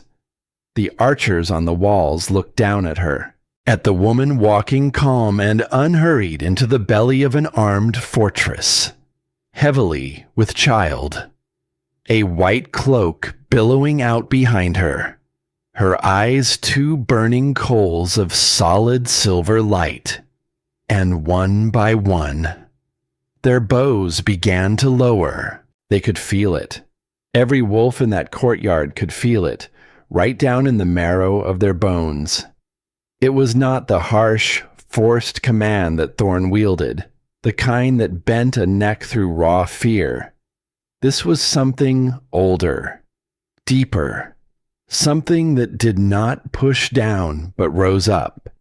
It was the ancient call of the earth itself, rising through the very stone, demanding not obedience, demanding reverence. It was the land welcoming home the one it had waited 2 long centuries to see walk through those gates. The occupiers tried to hold their line. Her father's men, the Crimson Warriors, they had no blood tie to this land, and they felt its call only as a wrongness crawling through their bones, a pressure they did not understand and could not name. They formed a line across the courtyard, blades drawn, faces grim and set. Nora did not slow for them. She raised one hand, and the earth answered its queen. Thick roots of ancient petrified wood, dormant for 200 years beneath the frost, erupted from the ground with a sound like the world tearing open. They lashed out like enormous whips, wrapping around wrists, around ankles, around waists. They hoisted the screaming soldiers up into the air, tearing the weapons from their hands, and left them dangling helpless, high above the cobblestones. In moments, the entire occupation force hung suspended and harmless over the courtyard. Not one of them had landed a single blow. Not one of them had been killed. She had promised as little blood as could possibly be spilled, and she kept the promise. The defenders of Ravenhold, the true pack, watched their occupiers plucked from the ground like weeds pulled from a garden, and slowly, wonderingly, they laid down their own weapons. One by one they came down from the walls. One by one they knelt in the melting snow, tears streaking their faces as the ancient warmth washed over them and through them. It cured the sickness in their lungs. It thawed the deep cold that had lived in their bones through a winter that would not break. Nora walked on through the kneeling courtyard. Her silver eyes were fixed on the great hall at its heart, on the man waiting inside it. The great hall looked exactly as it had on the night she was cast out of it. The same black stone underfoot, the same high altar, the same vaulted ceiling that had once swallowed her screams and given nothing back. But everything else had changed. The tapestries bearing the snarling wolf of the ruling line hung in tatters now, shredded by the sheer pressure of her entrance. The council members who had laughed at her all those weeks ago cowered against the far walls, their heads bowed low. And at the base of the high altar, standing in the exact spot where he had stood to condemn her to death, stood Thorn. He tried to summon it as she approached, the alpha aura that had defined every day of his life. He drew himself up to his full height. He squared his shoulders. He puffed out his chest and reached desperately for the dominance that had always been enough before. And in the presence of the true blood, it guttered like a candle in a hurricane, and it died. "Nora," he choked out. She stopped 10 feet from him. She placed both hands gently on the curve of her belly. The child within her was quiet now, still, watching, waiting. You survived," Thorn whispered. "No thanks to you," Nora said. Her voice was calm, level, and it carried through every corner of the great hall. His eyes dropped to her stomach, and she watched patiently as the full and crushing weight of it finally landed on him. What he had done, what he had held in his hands and thrown away into the snow without a second glance. "The child," he breathed. "The heir. You carry the true blood. Nora, listen to me. Please, we can fix this. We can undo the rejection. I know we can. You are still my mate. That bond was ours. Together, we could rule everything. Both lines, joined as one. All of it, ours." Beside him, Vesper's head whipped around, betrayal written raw and livid across her face. You spineless coward, she spat at him. You swore this pact to me. You swore it. Be silent, Vesper, Thorn snapped, and he took a desperate, stumbling step toward Nora. Please, I did not know what you were. I was blind to it. I swear on everything. I was only trying to protect the pack from the starvation. That is all it ever was. Nora laughed. It was a low, cold, astonished sound, and it echoed up into the vaulted ceiling and came back down over both of them. You were protecting your own fragile pride, Thorn. That is the only thing you have ever protected in your life. You looked at a woman who loved you, who was carrying your own child under her heart, and all you saw was a problem that needed clearing away. She took a slow step toward him. You did not throw me out because I was weak. Understand that, if you never understand anything else. You threw me out because you were weak. And you have been terrified every single day since, that one day someone would finally look at you and see it too. I command you to listen to me. Thorn roared it, hurling the full force of his alpha voice at her in one last, desperate bid for control. The sound washed over Nora and simply dissolved into nothing. She tilted her head and she looked at him with something that was almost pity. You hold no command over me, she said quietly. You never truly did. And you hold no command over this land either. Listen, only listen. Even the stones beneath your feet know who you are. And that was the moment Vesper moved. She had been forgotten, cornered, left to watch her entire future crumble into dust and ash before her eyes.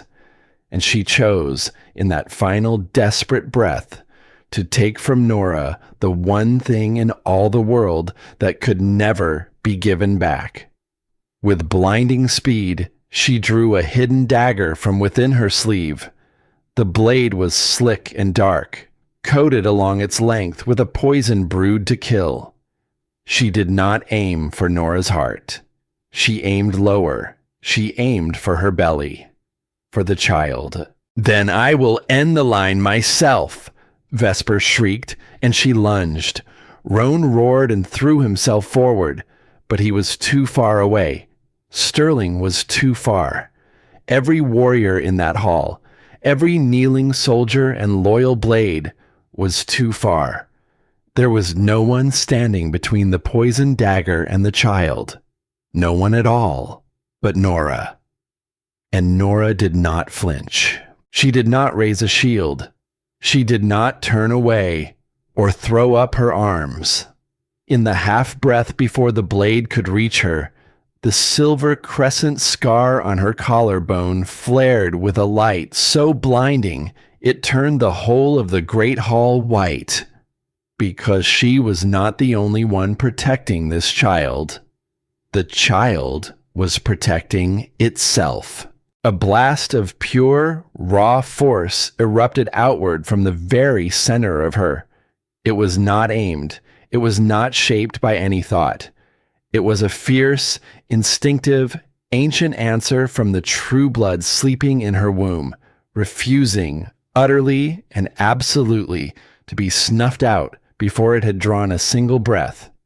It caught Vesper full in the chest. It lifted the woman clean off her feet and hurled her backward through the air. She struck the high altar with a sickening crack of stone against bone, and she crumpled to the floor at its base. The dagger clattered from her fingers and skittered away uselessly across the cobbles. She did not rise.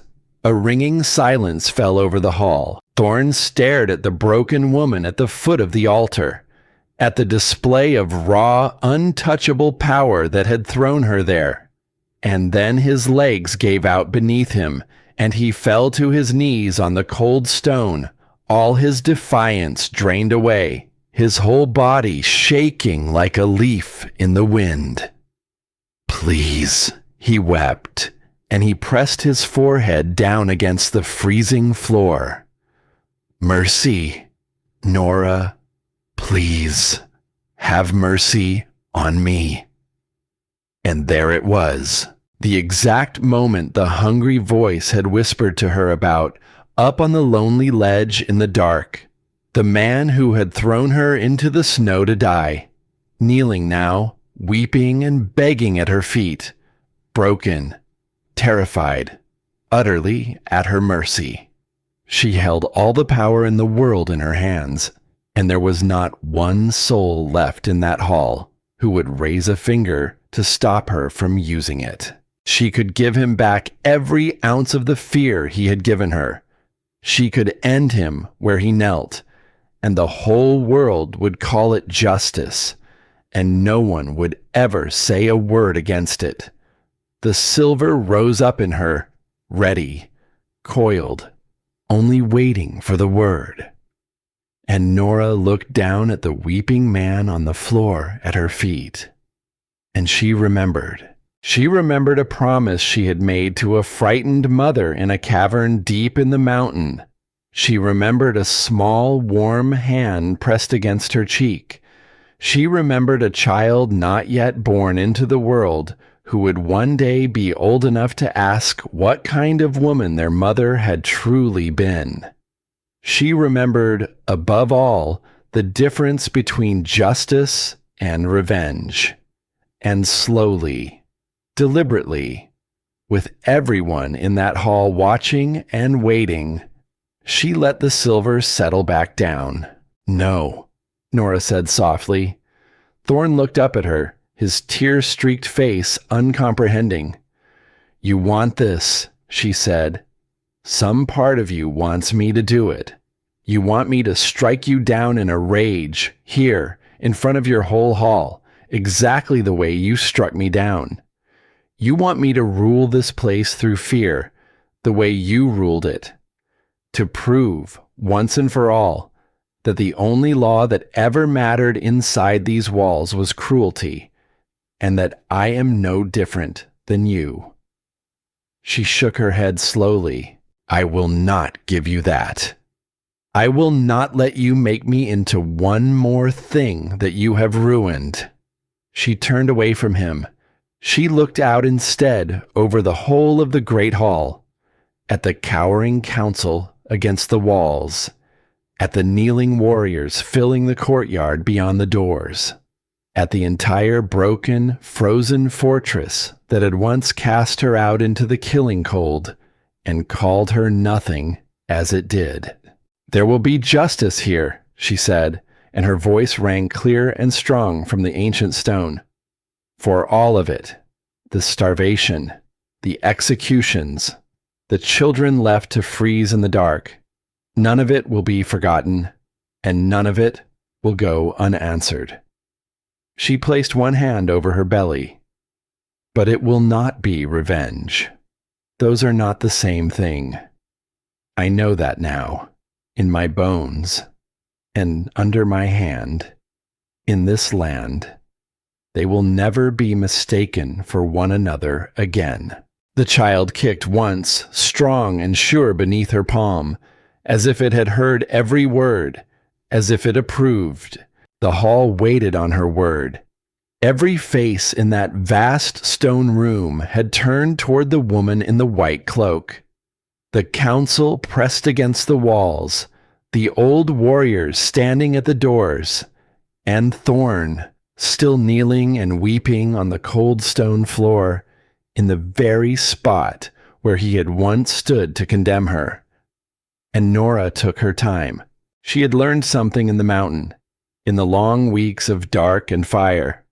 A decision made in haste is almost always a decision made in fear. And she was finished being ruled by fear. So she stood there, one hand resting on her child, and she let the silence stretch out and out until the man on the floor could no longer bear the weight of it. "Thorn of Ravenhold," she said at last. He flinched at the sound of his own name. "You asked me for mercy," she went on, "and I have decided that I am going to give it to you. But it will not be the mercy you are hoping for. Not the kind that lets a man walk away and forget and sleep soundly at night." She looked down at him. "You are stripped of your name, of your titles, of your place in this pack.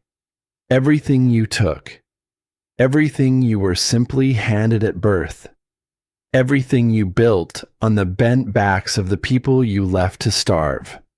All of it. Gone. As of this breath." Thorn made a small, broken sound. To be stripped of standing by the true blood was not a thing done with words alone. He felt it move through him like a blade drawn slow. The dominance that had ruled the whole of his life, the alpha weight that had lived in his voice and bent the necks of stronger men. She reached into him with the ancient authority of her line, and she took it, and his inner wolf shrank down small into a quiet, permanent submission that would walk beside him for the rest of his days. He gasped and clutched at his own chest as though something vital had been pulled out through his ribs. "And then," Nora said, "you will be sent out, the very same way you sent me, with nothing but the clothes on your back, into the cold." A murmur ran through the hall. There it was, the perfect symmetry of it. He had thrown her into the snow to die, and now she would throw him into the snow in turn. Every soul in that hall understood the shape of it, and not a single one of them would have lifted a voice to argue against it. Thorn understood it too. He bowed his head low, and he waited for the end he was certain was coming. But Nora was not finished. "That is what you would have done," she said quietly. "If our places were somehow reversed, you would send me out to freeze, and you would call it justice, and you would go back to your feast without a second thought. But I am not you, Thorn, and I have decided, standing here, that I am never going to be you. So listen closely now, because this is the place where our two stories part ways forever." She lowered herself, slowly, heavy with child, until she was very nearly at his eye level. "You will not die in the snow. I am not sending you out there to freeze in a ditch. I am sending you down to the lower districts." He looked up at her, uncomprehending. "The lower districts," she said again, letting the words land. "The cold rooms, the narrow, unlit halls, the place where the servants live, and the poor, and the powerless. The place where I lived every day for the whole of my life before you cast me out. The place you never once let yourself think about in all your long years of feasting up here where it was warm." Her silver eyes held his and would not let them go. "You will live there now, among the very people you starved. And you will work, not as an alpha, not as a lord, as one more ordinary pair of hands. You will haul the water. You will mend the leaking roofs. You will carry the sick down to the fires when the cold gets into their chests.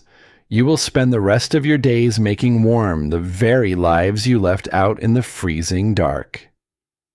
The hall had gone utterly, breathlessly silent. "That is your sentence," Nora said. "Not death, life, a long one, spent looking every single morning into the faces of the people your cruelty very nearly killed, and learning, slowly, one hard day at a time, what it actually means to be one of them." She rose again to her full height. "Death would have been the easy road. It would have let you off. It would have let you become a story, a martyr, a thing people whisper about. I am not the least bit interested in letting you off. I am interested in one question, and one question only. Whether a man like you can be made, at long last, to understand the thing he never bothered to learn while he sat on a stolen throne. She paused. The worth of the people he stepped on to climb up to it. Thorn stared up at her, and for the first time since she had walked back through those gates, something in his ruined face was not fear, and it was not pride, and it was not the desperate calculation of a cornered man trying to bargain his way free. It was shame, real shame, deep and simple and true. Perhaps the very first he had ever felt in the whole of his soft and unexamined life. Take him down, Nora said, turning to Sterling. Gently. He is not a beast to be dragged. He is only a small man who was handed a very great deal and understood none of it. Let him begin his learning. Sterling stepped forward, and where Thorn had once been hauled screaming by the arms, this was something quieter.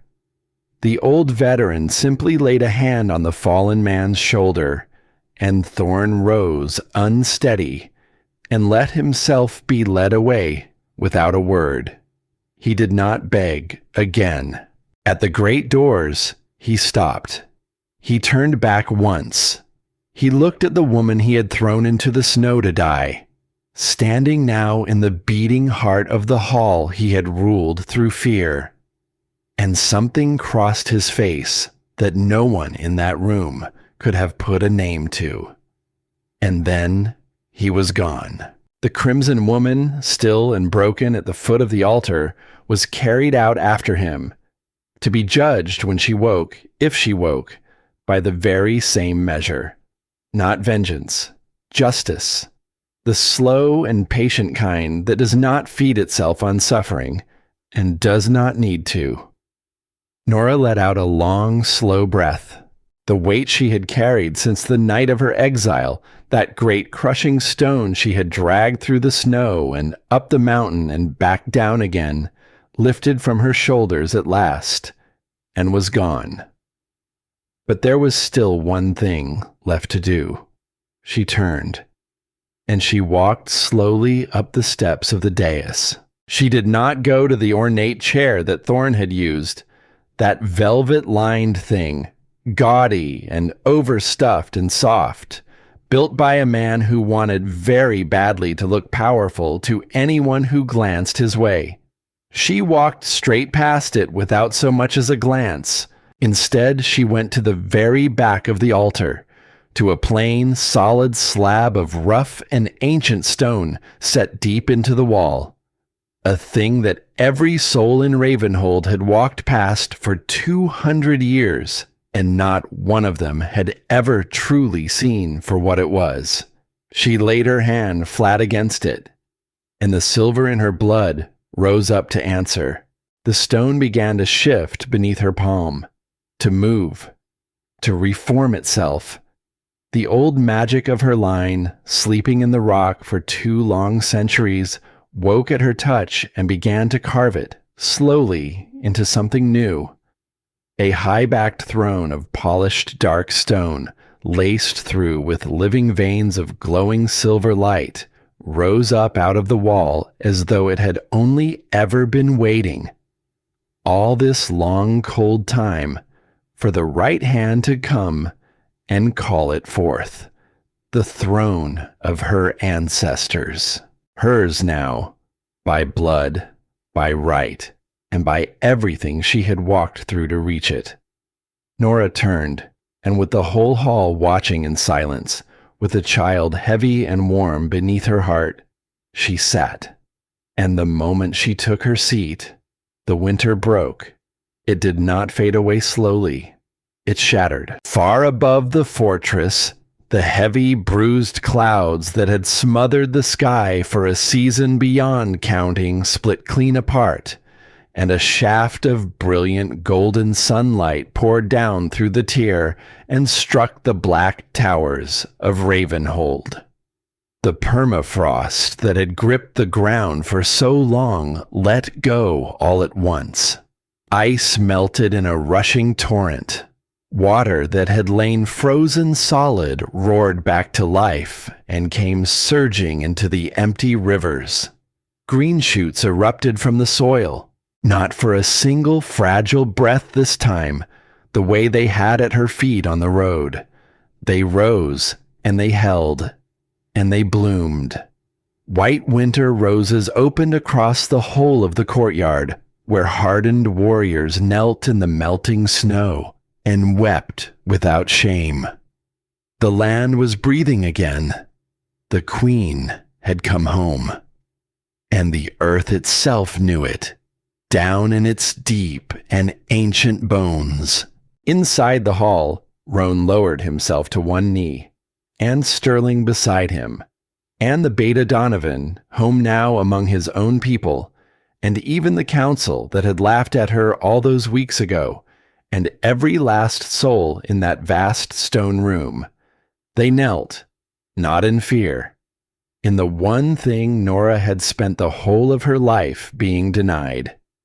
The thing she had finally, in the cold and the dark and the fire, learned how to claim for herself with her own two hands. Respect.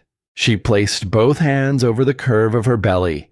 She felt the strong, steady, rhythmic kick of the child within her, and a slow, warm smile spread across her face, and it reached, at long last, all the way up to her glowing silver eyes.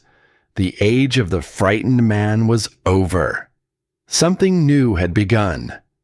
The child came with the first true morning of spring. It happened in the deep and quiet hours, in a warm room high in a fortress that no longer remembered the cold. There was no altar this time, no council, no cruel eyes watching from the shadows, waiting for her to fail. There was only Nora and a small handful of women who had crossed a frozen wilderness on foot to stand beside her, and the old warrior Roan wearing a track into the stone of the corridor outside like a man 3 times his years.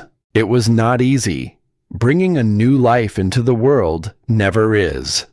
But Nora had walked out of the frost wild alive when every law of her kind said she should have died. She had held back the rising tide of the silver and not let it break her. She had stood in the great hall with a poisoned blade an inch from her unborn child, and she had not flinched. She did not flinch now, either. And when it was over, when the long, hard hours finally gave way to the gray light of dawn, a small, fierce cry rose up and filled the warm room. The cry of the first true heir born to the old blood in longer than anyone still living could remember. They laid the child on her chest, and Nora, spent and radiant and utterly, permanently changed, looked down into a small, crumpled face and felt something crack wide open in her that had been shut and guarded and locked away for the whole of her life. The baby's eyes opened, and they were silver, bright, clear, alive with the very same ancient light that ran in Nora's own blood, the light of the land, the old blessing of the moon, the thing they had tried so hard, so long ago, to wipe from the face of the world forever. And it was looking up at her now, from a face no larger than the palm of her hand. "There you are," Nora whispered. Her voice broke on the words. "There you are, little one. I told you. I promised you. I told you we would make it home." Outside the window, the sun was climbing higher over a land turned green and gold. And somewhere far below, down in the lower districts, the fires were burning warm, and the children were fed and laughing, and a fallen man was learning, one small and humbling day at a time, the true weight of a life he had once thrown carelessly away. Roan came to stand in the doorway. He was not a man given to weeping. Nora would have sworn to it on anything. But there was something bright and wet in the old warrior's eyes as he looked at the woman on the bed, and the silver-eyed child cradled against her chest. "The last of the line," he said softly. "No," Nora said. She looked down into that small silver gaze. Then she looked back up at him, and she smiled. "Not the last, Roan. The first. The first of everything that comes next." The days that followed were not the stuff of songs. Songs are about the battle, the long march down the mountain, the moment the throne rises up glowing from the wall. Songs love to end right there, because that is where the drama comes to its neat and satisfying close. But Nora had learned a truer thing than the songs knew. The throne was not the ending. It was only ever the door. The real work came after. And it was quieter and harder, and it would never be sung about at all. She did not rule from a high and distant hall. She went out among the people, down into the very lower districts she had once lived and suffered in. She learned their names, one by one, slowly, patiently, the way no one had ever once bothered to learn hers. She put warmth back into cold rooms, and food back into empty stores. And, slowly, harder than either of those, she put trust back into the hearts of people who had been taught across long generations that no one up above would ever truly see them. She saw them. That was the whole of it, in the end.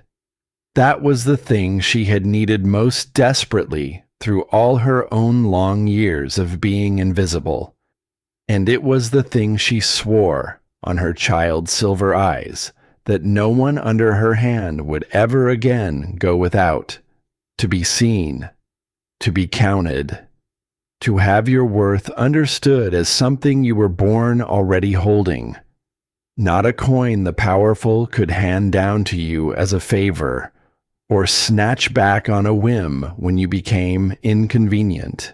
She thought often, in those quiet working days, of the girl she had once been, the scullery maid who had believed the lie so completely that she thanked the people who told it, because every last person around her had needed her to believe it, so that they might feel like something more. She did not hate that girl anymore. She used to. In the mountain, in the long dark, she had been ashamed of her, ashamed of how completely she had swallowed the lie, of how gratefully, how quietly, she had worn the cage they built for her and called it a life. But she understood her now. That girl had not been weak, not for one single day of it. That girl had survived.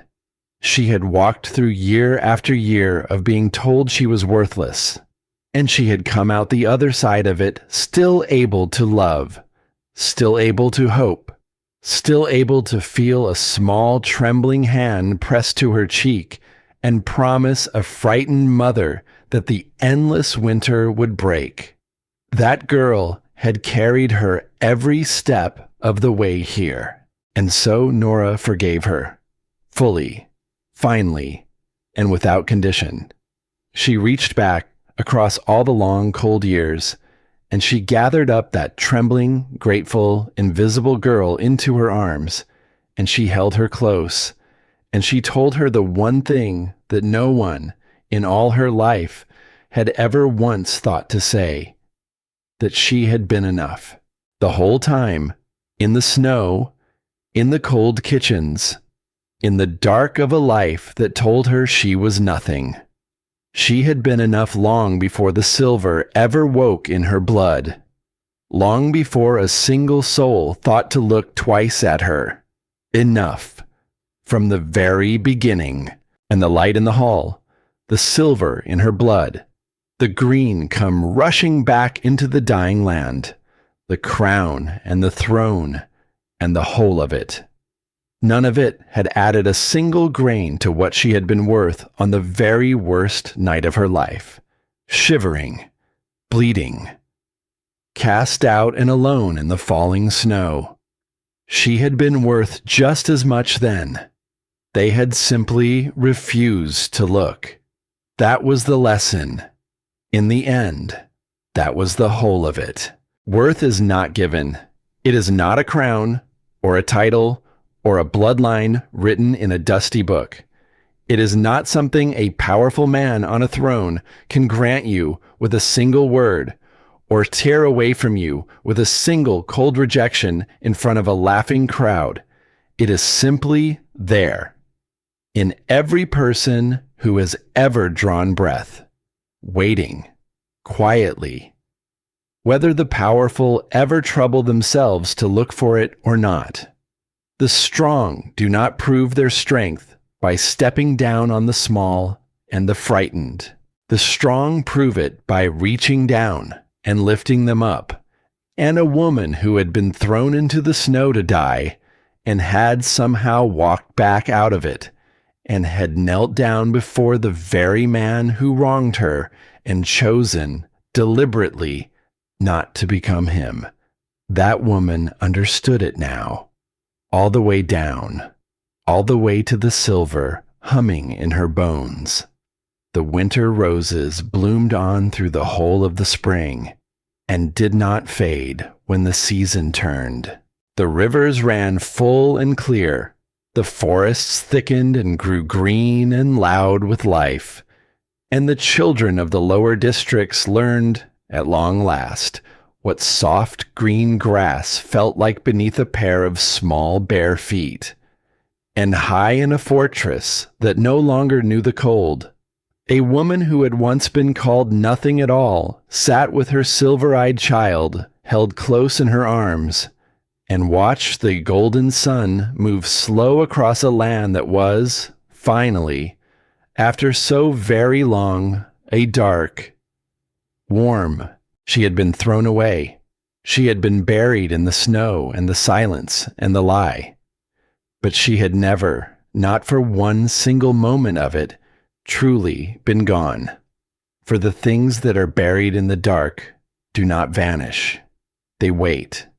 They gather their strength quietly in the cold and the silence, where no one ever thinks to look.